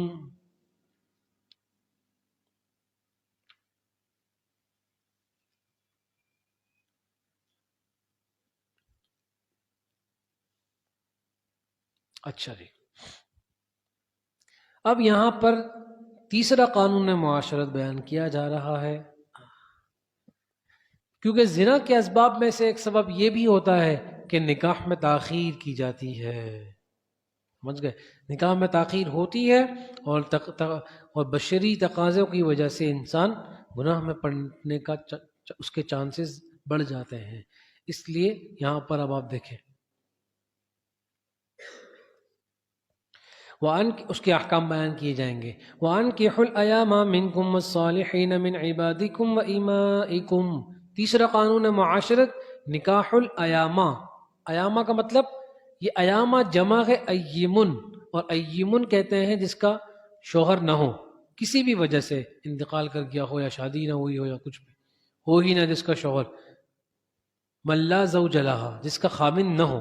ٹھیک ہے، چاہے کبھی شادی ہوئی نہیں تھی، چاہے ہوئی تھی تو بیوہ ہو گئی تھی، یا ہوئی تھی تو مطلقہ ہے، طلاق پڑ گئی تھی. ان سب کو کیا کہتے ہیں؟ ایمن. ان کی بات ہو رہی ہے. تو نکاح کر دیا کرو ان کی جو بے نکاح ہیں، کسی بھی اعتبار سے جن کا شوہر نہیں ہے، ان کا نکاح کر دیا کرو. والصالحین من عبادکم، اور تمہارے غلاموں، و ایمائکم، اور تمہاری باندیوں میں بھی جو نکاح کے قابل ہو چکے ہیں، نکاح کی صلاحیت جن میں آ چکی ہے، ان کا بھی نکاح کر دیا کرو. ان یکونوا فقراء، اگر یہ لوگ فقیر ہوں گے، یغنہم اللہ من فضلہ، تو اللہ تعالیٰ اس نکاح کی برکت سے اللہ تعالیٰ ان کو غنی کر دیں گے. نکاح کی ایک برکت اللہ پاک نے کیا بیان فرمائی؟ اگر تمہارے پاس کم پیسے ہیں، پیسے کم ہے، غریب ہو، تو پھر نکاح کر لو، تو اللہ تعالیٰ کیا کر دیں گے؟ اپنے آپ کو بڑے گناہ سے بچانے کے لیے خالص نیت کے ساتھ جب تم نکاح کر لو گے، اللہ تعالیٰ تمہارے مال میں برکتیں عطا فرما دیں گے. کر لو بھائی، سب کر لو. واللہ واسع علیم، اللہ تعالیٰ بہت وسعت والے ہیں، بڑے عالم ہیں، خوب علم رکھتے ہیں ہر چیز کا. وَلْيَسْتَعْفِفِ الَّذِينَ لَا يَجِدُونَ نِكَاحًا. چوتھا قانون معاشرت. اگر بالکل دیکھیں نا، ایک تو ہے کہ پیسے کم ہیں، گزر بزر کے پیسے ہیں تو اللہ تعالیٰ برکت دیں گے، اور ایک یہ کہ بالکل کنگلے ہیں، نکاح کے اسباب ہیں ہی نہیں، ان کے لیے اللہ کا آگے والا قانون. وَلْيَسْتَعْفِفِ الَّذِينَ، اور چاہیے کہ پاک دامن رہیں وہ لوگ، لا یجدون نکاحا، جو نکاح کی طاقت نہیں پاتے، حتی یغنیہم اللہ من فضلہ، جب تک اللہ ان کو اپنے فضل سے غنی نہ کر دے. کچھ نہ کچھ تو آ جائے نا. بالکل فٹ پاتھ پر تم بیٹھے ہوئے ہو، آج اکیلے بیٹھے ہو، تم کہہ رہے ہو نکاح کراتے، پھر کل دونوں بیٹھو گے، ایسا تھوڑی کرنا ہے. ہاں چلو. والذین یبتغون الکتاب مما ملکت ایمانکم، ہاں جب تک اللہ تم کو اپنے فضل سے غنی نہ کر دے تم نکاح نہ کرو. تو اپنے آپ کو پاک دامن رکھو. کس طرح؟ گناہوں سے بچ کر. جس کا ایک حل آپ علیہ الصلوۃ والسلام نے حدیث میں کیا فرمایا؟ سومو، روزے رکھا کرو. روزے رکھو تو اس سے کیا ہوتا ہے؟ اللہ تعالیٰ ہماری حفاظت فرماتے ہیں، کیونکہ جو روزہ ہے وہ انسان کے لیے نفسانی خواہشات کو توڑنے کا سبب بنتا ہے۔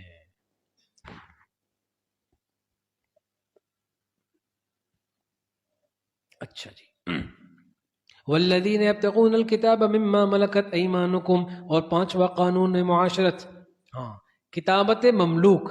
دیکھیں یہ بات آپ سمجھتے ہیں، ایک غلام کی قسم ہے مکاتبت، مکاتب غلام جس کو کہتے ہیں۔ مکاتب غلام کا مطلب یہ ہوتا ہے کہ غلام آ کر کہتا ہے اپنے آقا سے کہ میں آپ کو اتنے اتنے پیسے دے دیتا ہوں، آپ مجھے آزاد کر دیں۔ تو آقا کہتا ہے کہ ٹھیک ہے، اتنے پیسے ادا کر دو تو میں تم کو آزاد کر دوں گا۔ اور جب تک وہ پیسے ادا نہیں ہوتے تو وہ غلام رہتا ہے، اور جیسے ہی اس نے پیسے ادا کیے، پیسے پورے کیے، اب اس کے لیے آزادی ہو گئی۔ سمجھ گئے؟ دیکھیں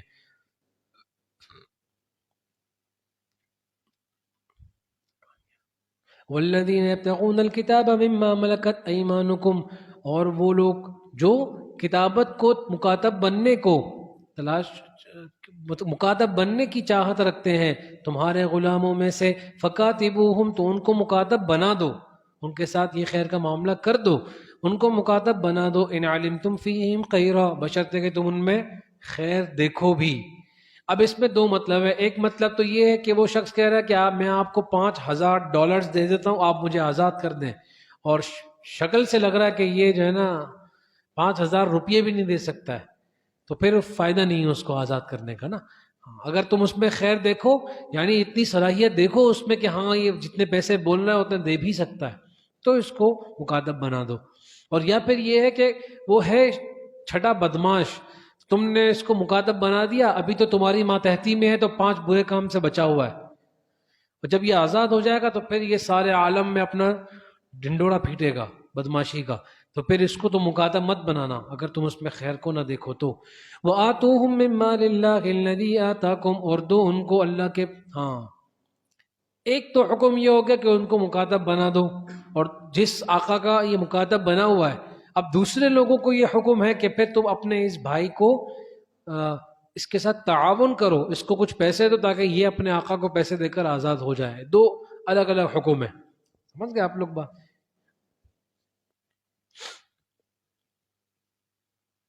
اچھا جی،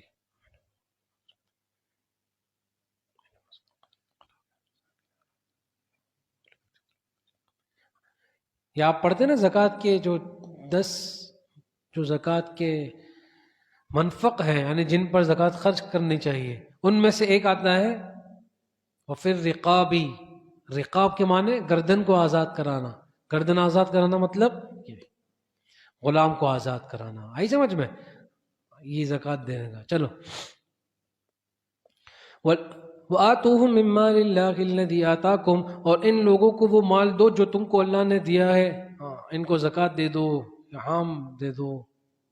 اپنے مکاتب کی بات نہیں ہو رہی ہے، دوسروں کی بات ہو رہی ہے، کیونکہ اپنے والے مکاتب کو تو زکوٰۃ دی نہیں جا سکتی نا، کیونکہ اپنے غلام کو کوئی چیز دینا مطلب اپنے آپ کو کوئی چیز دینا ہے، تو زکوٰۃ کا مال اپنے آپ کو تو دے نہیں سکتے، البتہ دوسرے کے مکاتب غلام کو دے سکتے ہیں۔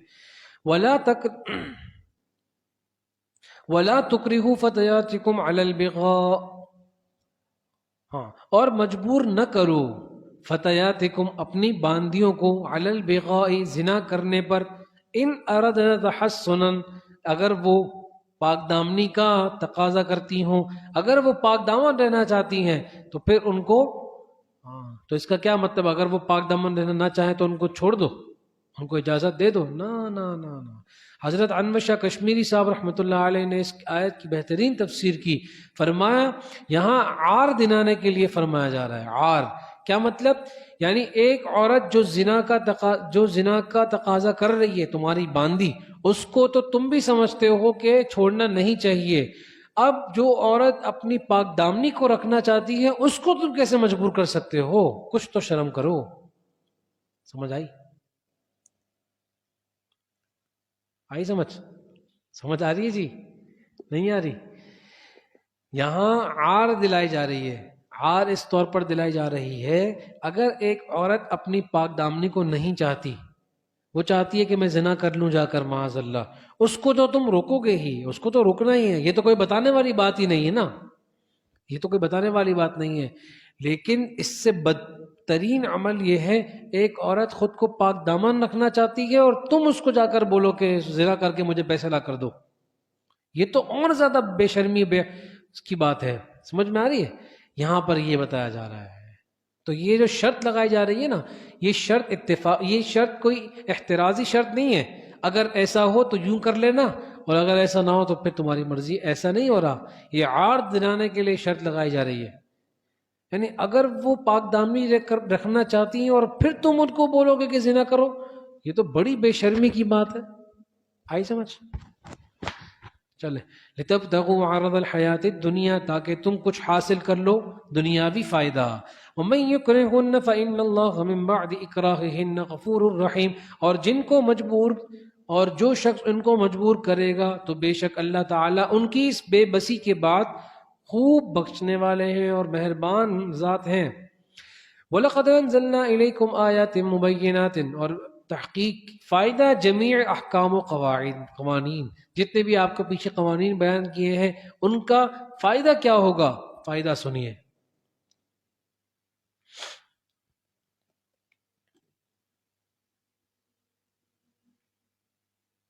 اچھا، یہ جو فرمایا نا کہ مجبور نہ کرو اپنی باندیوں کو، اور یہ جو منافقین کا جو سردار تھا نا، رئیس المنافقین عبداللہ بن ابی، اس کے پاس کئی ساری باندیاں تھیں، اور یہ اپنی باندیوں کو مجبور کرتا تھا زنا کرنے پر، کہ زنا کر، یعنی پیسوں کے عوض میں زنا کرو اور وہ پیسے لا کر مجھے دینا، معاذ اللہ. تو اللہ تعالیٰ نے اس کے بدبختی کے اس کام کو اور لعنت والے اس کام کو اس بارے میں بیان کیا. سمجھ گئے؟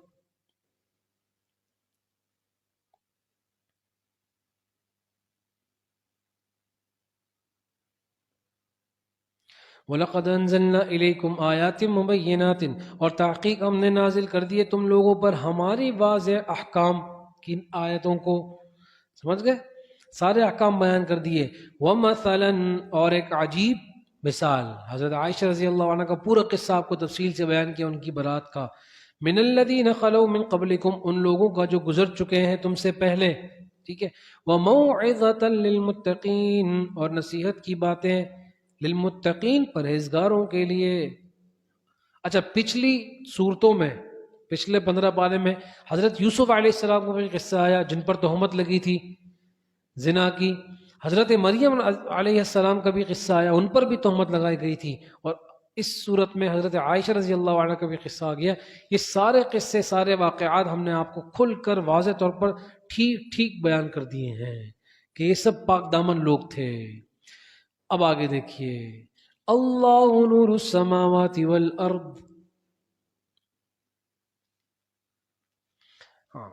اب یہ فرمایا نا کہ متقین کے لیے ایک نصیحت کا سامان ہے. اب اللہ تعالیٰ ایک عظیم اور عجیب مثال بیان کر رہے ہیں ان مومنوں کے لیے.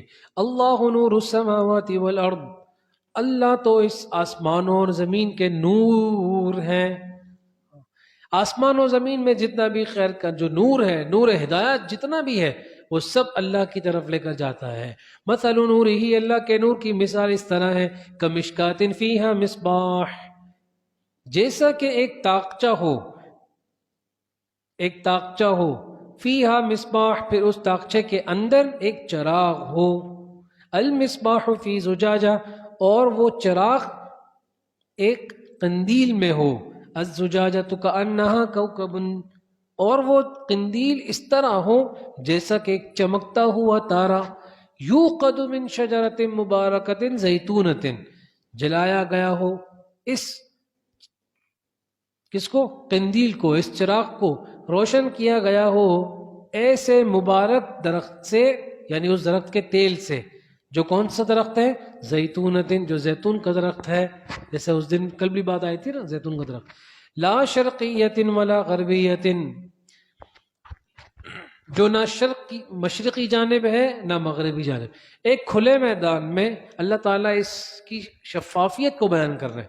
ایک کھلے میدان میں جب زیتون کا درخت لگا ہو، جس کے چار جانب کوئی اوپر نیچے علاقہ نہ ہو، زمین آڑ ترچھی نہ ہو، بالکل سیدھی زمین ہو، کوئی پہاڑ نہ ہو، دوسرے کوئی درخت نہ ہو، ہوا دھوپ براہ راست اس درخت پر لگتی ہو، اس زیتون سے نکلنے والا تیل بالکل صاف شفاف ہوتا ہے. اتنا صاف شفاف ہوتا ہے کہ رات میں چمکتا ہے. آ رہی ہے سمجھ؟ اب اس بات کو ذہن میں رکھیں اور یہاں دیکھیں. اور جب ایک چیز میدان میں رکھی ہوتی ہے تو آپ یہ نہیں کہہ سکتے کہ یہ مشرق کی طرف رکھی ہوئی ہے یا مغرب کی طرف. یہ گلاس یہاں رکھا ہوا ہے نا، آپ بتا سکتے ہیں کہ یہ مشرق میں ہے یا مغرب میں؟ نہیں، کیونکہ ایک کھلے میدان میں، کھلی جگہ پر رکھا ہوا ہے. سمجھ آ رہی ہے بات؟ اسی طرح جب وہ درخت کھلے میدان میں ہوں، اسی بات کی طرف اشارہ کرنے کے لیے، تاکہ براہ راست اس پہ دھوپ اور ہوا لگے اور وہ ایک دم صاف شفاف تیل نکالے، زیتون. سمجھ گئے؟ تو یکاد زیتوہا، اتنا صاف شفاف کہ پھر قریب ہے کہ زیتوہا، اس کا جو تیل ہے، یضیء، وہ چمک اٹھے، وہ جل اٹھے، ولو لم تمسسہ نار، اگرچہ اس کو ابھی آگ نے چھوا تک نہ ہو. جیسا میں نے آپ سے کہا وہ رات میں چمکتا ہے وہ تیل آگ کو چھوئے بغیر. اب جب وہ بغیر آگ کے چمک رہا ہے، اب اگر اس میں اگر آگ سے جلا دیا جائے گا تو پھر نور علی نور، روشنی پر ایک اور روشنی. یہدی اللہ لنورہ من یشاء، اللہ تعالیٰ رہنمائی کرتے ہیں اپنے نور کی طرف جس کی چاہتے ہیں. وَيَضْرِبُ اللَّهُ الْأَمْثَالَ لِلنَّاسِ، اور اللہ بیان کرتے ہیں مثالوں کو لوگوں کے لیے. وَاللَّهُ بِكُلِّ شَيْءٍ عَلِيمٌ، اور اللہ ہر چیز کا خوب علم رکھنے والے ہیں. اب یہ ایمان والے کی مثال کیسے بنے گی؟ فرمایا دیکھیں، سب سے پہلے بیان فرمایا مثل نورہ، اللہ کے نور کی مثال، کمشکات، ایک تاقچے کی طرح ہے. اب انسان کی طرف آ جائیے، تو انسان کا یہ جو سینہ ہے یہ ایک تاقچے کی طرح ہے. پھر فرمایا فیہا مصباح، اس کے اندر ایک کیا ہو؟ چراغ ہو. تو انسان کے سینے میں دل، یہ اس کا چراغ ہے. ہاں، المصباح فی زجاجۃ، اب وہ چراغ اس کے سینے میں ہے. الزجاجۃ کأنہا کوکب، وہ جو دل ہے، دل اس کے سینے میں ہے، اور وہ جو دل ہے وہ چونکہ ایمان والا ہے. اور کل مولود یولد علی فطرت الاسلام، ہر شخص جو پیدا ہوتا ہے، ہر بچہ وہ فطرت اسلام پر پیدا ہوتا ہے. یعنی اسلام ہونے کی وجہ سے اس کا دل چمک رہا ہے. ابھی اس کو آگ لگی نہیں لیکن وہ چمک رہا ہے. ہاں، چمکتے تارے کی طرح ہے وہ دل. پھر یوقد من شجرۃ مبارکۃ زیتونۃ، اس کو جلایا گیا ہے زیتون کے تیل سے، اور اس کو جلایا جائے گا اللہ تعالیٰ کے احکامات سے، اس کے اخلاص کے ساتھ، اس کی عبادت سے، اخلاق حمیدہ سے. تو وہ دل ایک دم روشن ہو جائے گا. نور علی نور. آئی سمجھ؟ صرف مطلق مومن ہونا، پیدائشی طور پر فطرت اسلام پر ہونا، یہ دل چمک رہا ہے. اور اس پر جب اخلاق حمیدہ اور عبادات اور اللہ تعالیٰ کے احکام پر عمل کرنا آ گیا اس کے اندر، تو دل میں اور چمک آ گئی. تو نور علی نور، یہ روشنی پر ایک اور روشنی. تو یہ مثال آپ کو سمجھ میں آ گئی؟ جوڑ سمجھ میں آ گیا؟ اچھا جی.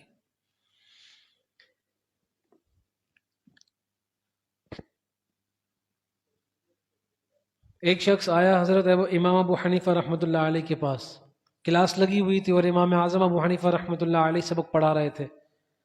ایک شخص آیا اور ایک بدو آ گیا اور کہنے لگا بالواوی ابل واوین، بالواوی ابل واوین. تو امام اعظم ابو حنیفہ نے فرمایا بالواوین. تو پھر اس شخص نے کہا اللہ تعالیٰ تم کو برکتیں دے، کلا ولا، کلا ولا، جیسے کہ لا اور لا کو دی برکتیں. وہ چلا گیا بدو. اب جو سارے طلبہ تھے وہ ایک دم حیران بھی ہو گئے اور پریشان بھی ہو گئے، جیسے ابھی آپ لوگ بیٹھے ہوئے. انہوں نے پوچھا کہ حضرت ہمیں بھی ذرا بتائیں کہ اس نے کیا کہا اور آپ نے کیا کہا. تو امام اعظم ابو حنیفہ نے فرمایا کہ اس شخص نے کہا بالواوی ابل واوین، ایک واو والے، ایک واو والی یا دو واو والی. یعنی وہ پوچھ رہا ہے کہ اتشہد بالواوی ابل واوین، ہم کون سی تشہد پڑھیں اپنی اتحیات میں، ایک واو والی جو عبداللہ ابن عباس والی ہے، یا دو واو والی جو عبداللہ ابن مسعود والی ہے. جو تشہد ہے اس میں فرق ہے نا جی، التحیات للہ والصلوات والطیبات، دو واو آ گئی، ہم یہی والی پڑھتے ہیں یا عبداللہ ابن مسعود رضی اللہ عنہ والی. اور ایک آتی التحیات للہ والصلوات الطیبات، یہ ایک واو والی ہے، اور یہ عبداللہ ابن مسعود رضی اللہ عنہ والی. تو یہ اس شخص نے پوچھا کہ ایک واو والی پڑھیں یا دو واو والی پڑھیں؟ تو میں نے کہا کہ دو واو والی پڑھیں. تو پھر اس نے جواب میں دعا دی کہ اللہ تجھے آپ کو برکت دے، جیسے لا ولا، جیسے دو لا کو دی ہے، لا شرقیت ولا غربیت. آئی سمجھ؟ بھائی زیتون کے درخت کو اللہ نے کیا کہا؟ شجرۃ مبارکۃ، کہ یہ جو زیتون کا درخت ہے یہ بہت برکت والا ہے. اسی کی طرف اشارہ کیا اس بدو نے کہ لا اور لا کو جو اللہ نے برکت دی ہے، اللہ آپ کو بھی وہ برکت دے. آئی سمجھ؟ ہاں. امام اعظم ابو حنیفہ رحمۃ اللہ علیہ کی ذہانت تو بہت مشکل. ایک عورت آئی اور وہ کہنے لگی، ایک سیب اور ایک چھری اس کے ہاتھ میں تھی، کچھ بھی نہیں کہا اس نے امام صاحب کو وہ دے دی، اور امام صاحب رحمۃ اللہ علیہ نے وہ سیب لیا اور اس کو کاٹا اور اس کے دو حصے کیے اور یہ اور اس عورت کو دیا، وہ چلی گئی. طلبا سب بیٹھے تھے، حیران ہو گئے، یہ کیا کیا سمجھ نہیں آئی. کہا اس نے ایک مسئلہ پوچھا اور میں نے اس مسئلے کا جواب دے دیا. کیسے؟ تو اس عورت نے وہ جو سیب دیا تو وہ سرخ رنگ کا تھا، تو اس عورت نے سوال یہ کیا کہ میرے جو مخصوص ایام ہیں جن میں خون آتا ہے، تو کب وہ ایام ختم ہوں گے، یا کب میں اس بات کا مجھے علم ہوگا کہ وہ ختم ہوں گے؟ سرخ رنگ کا سیب تھا نا جی، تو خون کی طرح. تو امام صاحب نے اس کو کاٹا اور دکھایا کہ سفید رنگ کا، یعنی جب وہ سفید رنگ کا محسوس ہو تو سمجھ جانا کہ اب تمہارا ایام حیض مکمل ہو چکے ہیں. اللہ کے بندو، چلو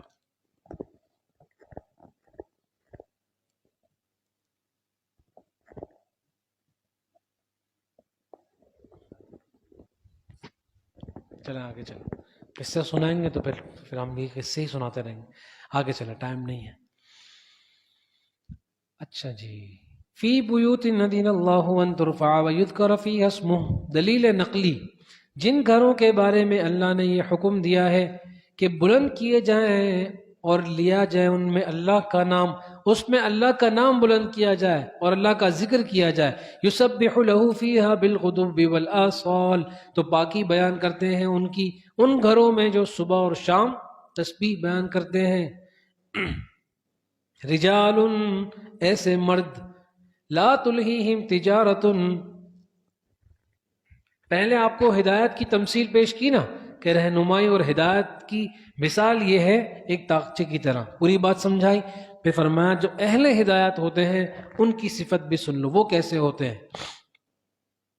وہ ایسے مرد ہوتے ہیں لا تلہیہم تجارت، کہ ان کو غافل نہیں کر سکتی تجارت ولا بیع، خرید اور فروخت، تجارت خرید، ولا بیع اور فروخت، عن ذکر اللہ، اللہ کے ذکر سے اور نماز قائم کرنے سے اور زکوٰۃ ادا کرنے سے. یخافون یوما تتقلب فیہ القلوب والابصار، اور وہ ڈرتے رہتے ہیں ایسے دن سے جس دن الٹ پلٹ ہو جائیں گی، الٹ پلٹ ہو جائیں گے دل اور آنکھیں. لیجزیہم اللہ احسن ما عملوا، انجام مستفیدین.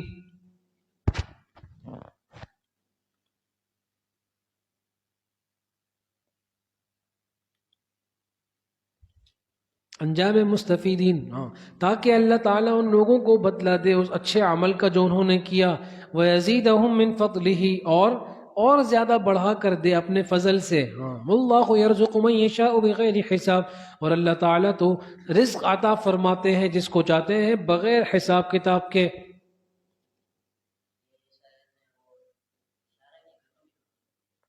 کس نے کہا؟ کس نے؟ نہیں ایسا نہیں. دیکھیں، فی بیوت اذن اللہ ان ترفع ویذکر فیہا اسمہ، اس کو سمجھیں. یہ تو آسان سی بات ہے کہ بھئی جن گھروں کے بارے میں اللہ نے یہ حکم دیا ہے کہ بلند کیے جائیں اور ان میں لیا جائے اللہ تعالیٰ کا نام. پھر آگے خود فرما دیا کہ یسبح له فیہا، اس گھر میں تسبیح بیان کرتے رہتے ہیں بالغدو والآصال، صبح اور شام. اس سے مراد نوافل ہیں، نوافل مراد ہیں. دیکھیں نا، نماز صبح اور والآصال اور باقی 4 نمازیں. دیکھیں نا، ان بیوتن سے مراد انسان کے اپنے گھر نہیں ہے، اللہ تعالیٰ کے گھر مراد ہے، مساجد مراد ہے اس میں. بھائی سمجھ گئے؟ کیونکہ مساجد کے علاوہ کسی گھر کے بارے میں نہیں کہا کہ اس گھر میں ذکر کرو، تسبیح کرو یا اس طرح. سمجھ گئے؟ اذن اللہ، اجازت دی ہے جن گھروں کے بارے میں اللہ نے، تو وہ صرف مساجد ہی ہیں۔ آگے چلیں، والذین کفروا اعمالهم، اور جو لوگ، اب یہاں پہلے ایمان والوں کی مثال پیش کر دی، اب یہاں سے کافروں کے لیے دو مثالیں پیش کر رہے ہیں۔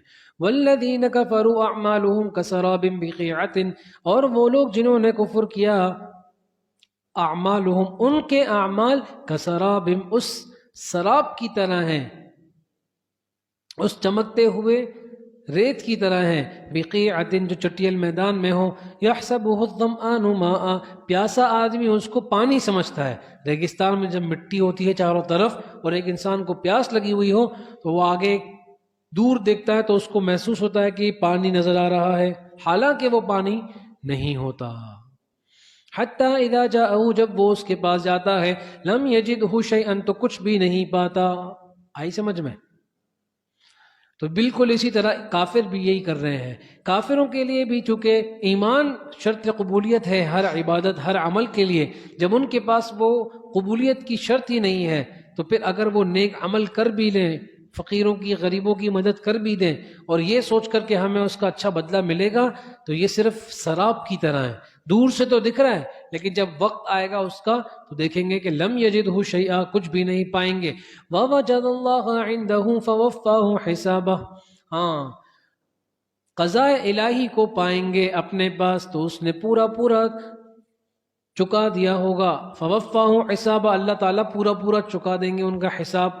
واللہ سریع الحساب، اور اللہ تعالیٰ جلد حساب کرنے والے ہیں، لمبی لمبی لائنوں میں لگنا نہیں پڑے گا، فوراً فوراً حساب ہوگا۔ او کظلمات، دوسری مثال، یا پھر کافروں کی جو مثال ہے وہ اندھیروں کی طرح ہے، ان کے اعمال کی مثال ظلمات، اندھیروں کی طرح ہے۔ پیچھے آیا تھا نا اعمالہم، آپ لوگ سن رہے ہیں؟ ہاں، پیچھے آتا ہے نا اعمالہم، تو کسرابن پر اس کا عطف ہے، کظلمات، اندھیروں کی طرح ہے ان کے اعمال کی مثال، فی بحر، سمندر کے اندر، سمندر کے اندر جو اندھیرے ہوتے ہیں اس کی طرح ہے، لجی یغشاہ موج من فوقہ موج من فوقہ، گہرے سمندر میں جس کو ڈھانک لیا ہوا ہو موج نے اوپر سے، پھر اس کے اوپر سے ایک اور موج نے، موج کے اوپر ایک اور موج، اندھیرا پھر اندھیرا، اور سمندر کی گہرائی میں ہونے کا ایک اور اندھیرا، اور پھر من فوقہ سحاب، پھر اس کے اوپر بادل بھی ہو۔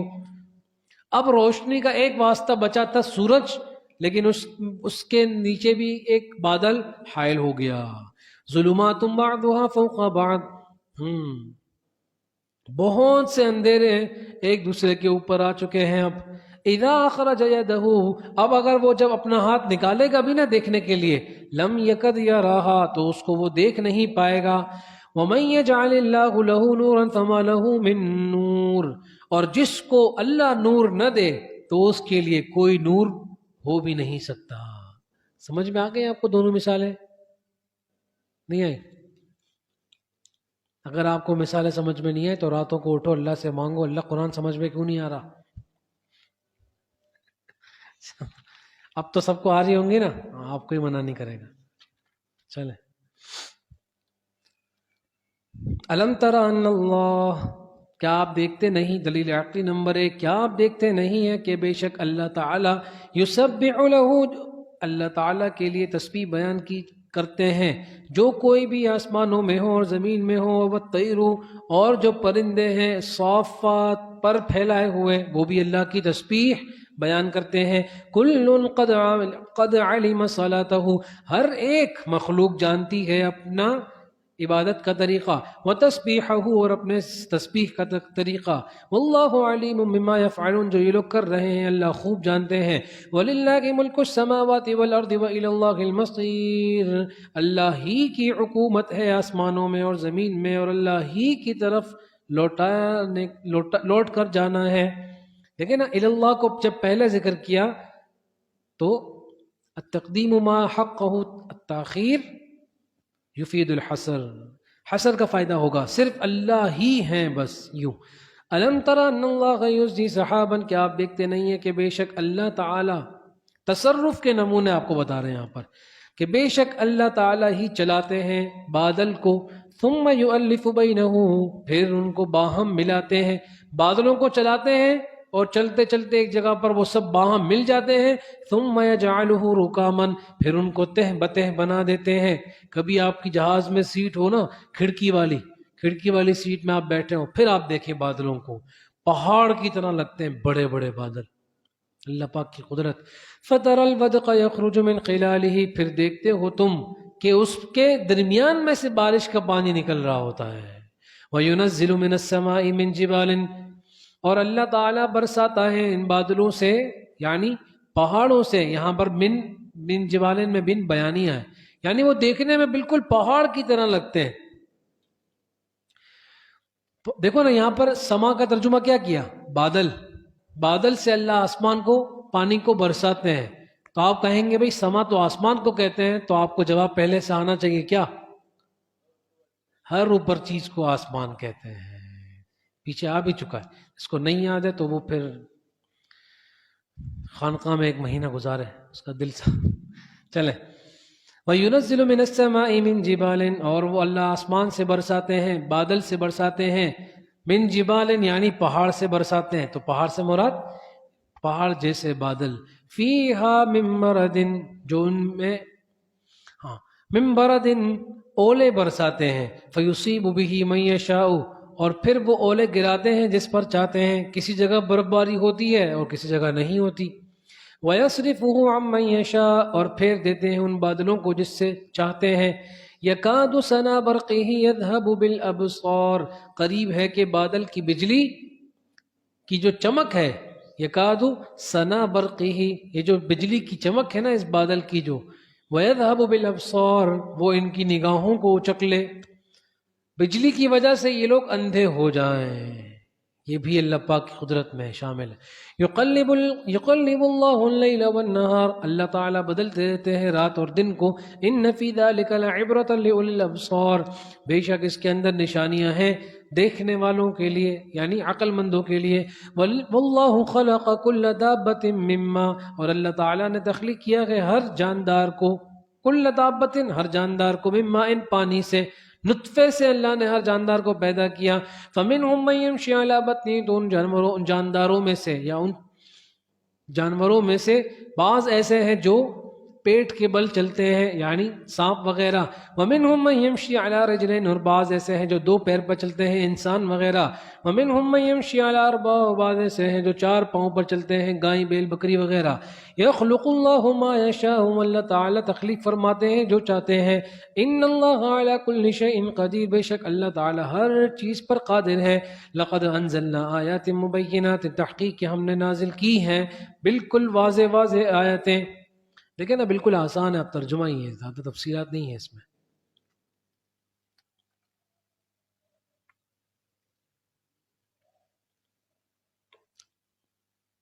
اچھا جی، واللہ یہدی من یشاء الی صراط مستقیم. توفیق باری تعالی، اللہ نشانیاں تو دیتے ہیں لیکن ان نشانیوں کو قبول بھی وہ کرتے ہیں جن کو اللہ توفیق دیتے ہیں. واللہ یہدی من یشاء الی صراط مستقیم، اور اللہ ہی رہنمائی کرتے ہیں جس کی چاہتے ہیں سیدھے راستے کی طرف. وَيَقُولُونَ آمَنَّا بِاللَّهِ وَبِالرَّسُولِ، پہلے ایمان والوں کا تذکرہ تھا، پھر کافروں کا بھی تذکرہ آ گیا مثال دے کر، اب منافقین کا تذکرہ ہے. اور یہ منافقین، شکوہ منافقین کہتے ہیں آمنا باللہ وبالرسول، ہم ایمان لے آئے اللہ پر اور رسول اللہ پر. یہ ایمان بالزبان ہے، باللسان ہے، صرف زبانی. وَأَطَعْنَا، زبان سے ہم ایمان لے آئے، وَأَطَعْنَا، اور دل سے ہم نے ان کی بات مان بھی لی. ثم يتولى فريق منهم من بعد ذلك، اس ایمان والی بات کہنے کے بعد، اس بات کے کہنے کے بعد پھر ان میں سے ایک جماعت منہ پھیر لیتی ہے. وما اولئک بالمؤمنین، یہ لوگ تو ایمان والے تھے ہی نہیں. ہاں جی. وَإِذَا دُعُوا إِلَى اللَّهِ وَرَسُولِهِ، اور جب پکارا جاتا ہے ان لوگوں کو اللہ کی طرف اور رسول اللہ کی طرف، لِيَحْكُمَ بَيْنَهُمْ، تاکہ ان لوگوں کے درمیان فیصلہ کر لیں. اِذَا فَرِيقٌ مِّنْهُمْ مُعْرِضُونَ، پھر ان میں سے ایک جماعت منہ پھیر لیتی ہے. ایک یہودی اور ایک منافق کا کسی بات میں پھڈا ہو گیا، اور اس نے کہا کہ چلتے ہیں عبداللہ ابن ابی کے پاس. منافق نے کہا، یہود نے کہا نہیں، جو تمہارے پیغمبر ہے اس کے پاس چلتے ہیں. سردار سے بھی بڑا وہ سمجھ رہا تھا کہ یہ مومن ہے. تو چلے گئے جناب نبی کریم صلی اللہ علیہ وسلم کے پاس اور آپ علیہ السلام کے سامنے سارا ماجرا رکھ دیا. حضرت حضور علیہ السلام نے فیصلہ یہودی کے حق میں کیا. تو اس منافق نے اس جگہ سے باہر آنے کے بعد کہا نہیں نہیں، یہ فیصلہ صحیح نہیں ہوا ہے، ہم چلتے ہیں حضرت عمر کے ساتھ ان کے پاس چلتے ہیں. وہ یہ سمجھ رہا تھا کیونکہ حضرت عمر تو ایمان میں زیادہ مضبوط ہیں اور تھوڑے سخت بھی ہیں، اور یہ تو یہودی ہے، میں تو ایمان والا اپنے آپ کو بولتا ہوں، یہ تو یہودی ہے تو اس کو تو کافر ہونے کی وجہ سے مار دیں گے اور میرے حق میں فیصلہ کریں گے. وہ چلے گئے حضرت عمر رضی اللہ عنہ کے پاس، پورا فیصلہ پوری بات بتائی، اور اتنے میں اس یہودی نے یہ بھی کہہ دیا کہ ہم رسول اللہ سے اس کا فیصلہ بھی کرا چکے ہیں. حضرت عمر نے کہا اچھا رسول اللہ نے فیصلہ کر لیا ہے اس کے حق میں؟ کہا جی ہاں. کہا پھر رکو میں فیصلہ کر دیتا ہوں. اندر چلے گئے اور اندر سے ایک تلوار لے کر آ گئے اور فوراً یک بارگی میں اس منافق کی گردن اڑا دی اور کہا کہ جو رسول اللہ کے فیصلے کو نہیں مانے عمر کا اس کے لیے یہ فیصلہ ہے. تو پھر یہ کہہ رہے ہیں جی نہیں پتہ نہیں، یہ سمجھ گئے آپ لوگ بات؟ تو پھر یہی کہہ رہے ہیں یہاں پر کہ جب ان کو بلایا جاتا ہے اس بات کی طرف ہے کہ اللہ ان کے درمیان فیصلہ کر دیں، تو پھر وہ منہ پھیر لیتے ہیں. تو رسول اللہ نے فیصلہ کیا لیکن ان لوگوں نے منہ پھیر لیا. وَإِن يَكُن لَّهُمُ الْحَقُّ يَأْتُوا إِلَيْهِ مُذْعِنِينَ. ہاں، اور ان کا حق ثابت ہوتا ہو تو پھر دوڑتے ہوئے چلے آتے ہیں رسول اللہ کی طرف، مذعنین دوڑتے ہوئے. جب اپنی بات پکی ہوتی ہے تو دیکھیں نا حضرت عمر کے پاس بھی چلے گئے دوڑتے ہوئے جب ان کو لگا کہ ہماری بات مانی جائے گی. افی قلوبہم مرض، کا ان کے اسباب اعراض، کیوں یہ منہ پھیر رہے ہیں؟ اس کا ایک سبب کیا ہو سکتا ہے؟ افی قلوبہم مرض، ان کا دل بیمار ہے، نفاق ان کے دل میں ہے. امر تابو، یا یہ لوگ شک میں پڑے ہوئے ہیں. سمجھ گئے؟ اب یخافون، یا پھر وہ اس خوف میں مبتلا ہے، ان یحیف اللہ علیہم ورسولہ، کہ اللہ اور رسول اللہ ان پر ظلم کر دیں گے. ان تین میں سے ہی کوئی بات ہو سکتی ہے، اور تینوں باتیں ایمان والے نہیں کر سکتے کبھی. معلوم ہوا یہ کافر ہیں، منافق ہیں. بل اولئک هم الظالمون، اصل سبب یہ ہے وہ خود کیا ہیں؟ ظالم، یعنی مشرک ہی ہیں، دل میں ان کا شرک ہی بیٹھا ہوا ہے. انما كان قول المؤمنین اذا دعوا الى اللہ ورسولہ. ہاں، وصف مؤمنین اس کے، اچھا وصف مؤمنین یہاں سے، انما كان قول المؤمنین، بے شک ایمان والوں کی بات جب ان کو بلایا جاتا ہے اللہ اور رسول اللہ کی طرف تاکہ فیصلہ کر دی جائے، ان کے درمیان فیصلہ کر دیا جائے، تو ایمان والوں کی بات کیا ہوتی ہے؟ ان یقولوا سمعنا واطعنا، کہ جو بھی فیصلہ کیا گیا اللہ نے اور رسول اللہ نے، ہم اس فیصلے کو قبول بھی کرتے ہیں اور ہم اس کو مانیں گے بھی. صرف سن بھی لیا اچھی طرح، اب ہم اس کو مانیں گے بھی. واولئک هم المفلحون، سمرائے اخروی، اور یہی لوگ ہیں جو کامیاب ہونے والے ہیں. وَمَن يُطِعِ اللَّهَ وَرَسُولَهُ وَيَخْشَ اللَّهَ وَيَتَّقْهِ فَأُولَٰئِكَ هُمُ الْفَائِزُونَ. قاعدہ کلیہ، جو کوئی بھی اطاعت کرے گا اللہ کی اور رسول اللہ کی اور اللہ سے ڈرے گا، ہاں جو اس نے گزشتہ عمر میں کوئی غلطی اگر کر لی ہے تو وہ اللہ سے ڈرتا بھی رہے گا، وَيَتَّقْهِ، اور اگلی زندگی میں بچتا بھی رہے گا، تو پھر فَأُولَٰئِكَ هُمُ الْفَائِزُونَ، وہ لوگ کامیاب ہونے والے ہیں. وَأَقْسَمُوا بِاللَّهِ جَهْدَ أَيْمَانِهِمْ، زجر بر منافقین کو ڈانٹ رہے ہیں اللہ پاک. اور یہ لوگ قسمیں کھاتے ہیں اللہ کے نام کی، زوردار قسمیں. لَإِنْ أَمَرْتَهُمْ لَيَخْرُجُنَّ، کہ آپ اگر ان کو حکم دیں تو ابھی نکل پڑیں. یعنی قسم کھاتے ہیں کہ آپ ہمیں حکم دیں ہم آپ کی بات مانیں گے، ہم پکے مومن ہیں. لیکن اللہ فرما رہے قُلْ لَا تُقْسِمُوا، آپ ان سے کہہ دیجئے قسمیں مت کھاؤ. طاعۃ معروفۃ، کام کر کے دکھاؤ. آئی سمجھ؟ طاعۃ معروفۃ، تم فرما برداری کی حقیقت. طاعۃ معروفۃ، تمہاری اطاعت معلوم ہے ہم کو. سمجھ گئے؟ قسمیں مت کھاؤ، ہمیں معلوم ہے تم بڑے اطاعت گزار ہو. ان اللہ خبیر بما تعملون، بے شک اللہ تعالیٰ خوب باخبر ہے اس چیز سے جو تم کرتے ہو. یعنی ہمیں مت بتاؤ کہ تم کتنے فرما بردار ہو، اللہ کو سب پتہ ہے. قل اطیعوا اللہ واطیعوا الرسول، کہ کہہ دیجئے اطیعوا اللہ و اطیعوا الرسول، اللہ کی اطاعت کرو، رسول اللہ کی اطاعت کرو. فَإِن تَوَلَّوْا فَإِنَّمَا عَلَيْهِ مَا حُمِّلَ وَعَلَيْكُمْ مَا حُمِّلْتُمْ، اگر تم منہ موڑو گے تو بس اس کا فَإِنَّمَا عَلَيْهِ مَا حُمِّلْ، تو جو رسول صلی اللہ علیہ وسلم تم کو تبلیغ کر رہے ہیں تو ان کے ذمے تو بس وہی ہے جو ان کو حکم دیا گیا. ما حملہ، جس کا بوجھ ان پر ڈالا گیا ہے ان کے ذمے بس اسی کی ادائیگی ہے، یعنی جو ان کو کام دیا گیا تبلیغ کا بس وہ کرتے رہیں گے. وعلیکم ما حملتم، اور جو بوجھ تم پہ ڈالا گیا ہے تو وہ تم پر لازم ہے، یعنی بات ماننے کا. وَإِن تُطِيعُوهُ تَهْتَدُوا، اگر تم نے ان کی اطاعت کر لی تو ہدایت یافتہ ہو جاؤ گے. وَمَا عَلَى الرَّسُولِ إِلَّا الْبَلَاغُ الْمُبِينُ، اور رسول تو نہیں ہے مگر بس کھول کر واضح طور پر ہر بات کو پہنچا دینے والے. وعد اللہ الذین آمنوا منکم وعملوا الصالحات، اللہ تعالیٰ نے وعدہ کر رکھا ہے ایمان والوں سے، تم لوگوں میں سے جو ایمان والے ہیں اور جو عمل صالح کرنے والے ہیں ان لوگوں سے اللہ نے وعدہ کر رکھا ہے. کیا چیز؟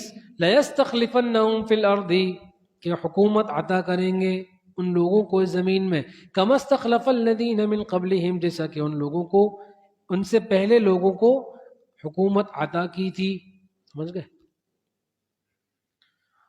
وَلَيُمَكِّنَنَّ لَهُمْ دِينَهُمُ الَّذِي ارْتَضَىٰ لَهُمْ وَلَيُبَدِّلَنَّهُمْ مِنْ بَعْدِ خَوْفِهِمْ أَمْنًا. تو اللہ تعالیٰ نے وعدہ کر لیا ہے ایمان والوں کے ساتھ کہ تم کو کیا بنائیں گے؟ خلیفہ بنائیں گے. اس لیے جناب نبی کریم صلی اللہ علیہ وسلم کے بعد خلیفہ بنایا گیا حضرت ابوبکر صدیق رضی اللہ تعالیٰ عنہ کو. ان کا ایمان قرآن پاک سے ثابت ہے. ان کے بعد بنایا گیا حضرت عمر کو، حضرت عثمان کو، حضرت علی کو، سب کا ایمان قرآن پاک سے ثابت ہے. رضی اللہ عنہم ورضوا عنہ. آگئی سمجھ میں؟ وَلَيُمَكِّنَنَّ لَهُمْ دِينَهُمُ الَّذِي ارْتَضَىٰ لَهُمْ، اور اللہ تعالیٰ مضبوط کر دیں گے ان کے لیے دِينَهُمُ الَّذِي ارْتَضَىٰ لَهُمْ، ان کے دین کو جسے اللہ نے پسند کیا ہے.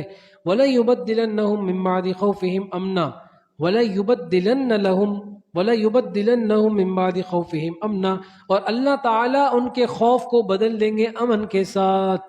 انسان مالدار ہو لیکن امن نہ ہو تو دنیا میں بھی عذاب ہے، اور اگر انسان غریب ہو لیکن امن کے ساتھ زندگی گزارے بڑا سکون.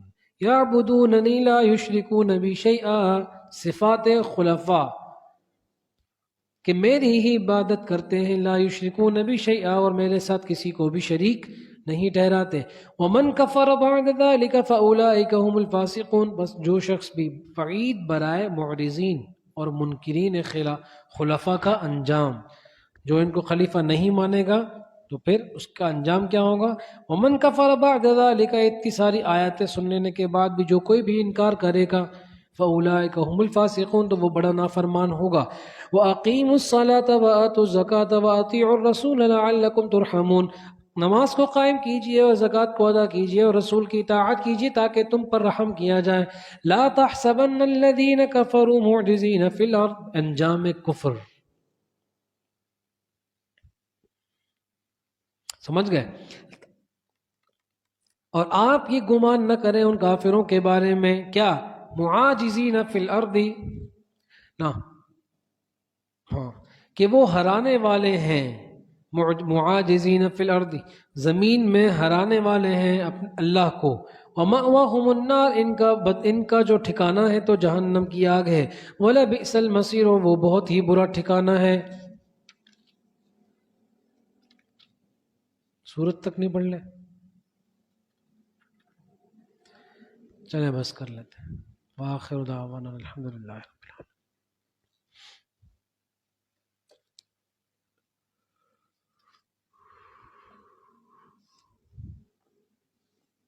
چلیں جی دعا کر لیں. الحمدللہ رب العالمین والصلاة والسلام علی سید الانبیاء والمرسلین وعلی آلہ واصحابہ اجمعین. یا رب العالمین، جو کچھ بھی صبح سے لے کر اب تک ہم نے پڑھا ہے اس میں جو کمی کوتاہیاں رہ گئی ہوں یا رب العالمین ان سے درگزر فرما لے. ہمارے اس پڑھنے پڑھانے کو، سننے سنانے کو اپنی بارگاہ عالیہ میں بڑھا چڑھا کر قبول و منظور فرما لے. یا رب العالمین ہم اس کا ایصال ثواب کرتے ہیں اپنی برکت کے حصول کے لیے جناب نبی کریم صلی اللہ تعالیٰ علیہ وسلم کی جانب، آپ کی ازواج و آل و اولاد، آپ کے اصحابہ کرام، ان کے بعد تابعین، تبع تابعین، فقہاء، علماء، صوفیاء، اولیاء، اصفیاء، اتقیاء، سب کے لیے، ہمارے والدین، ہمارے مشائخ، بزرگ، رشتہ دار، اعزاء، اقارب، ہمارے اساتذہ کرام، خصوصی طور پر ہمارے استاذ کریم حضرت مفتی محمد قاسم العباسی صاحب رحمۃ اللہ علیہ کے لیے ہم ایصال ثواب کرتے ہیں، اس کو اپنی بارگاہ عالیہ میں قبول و منظور فرما لیں۔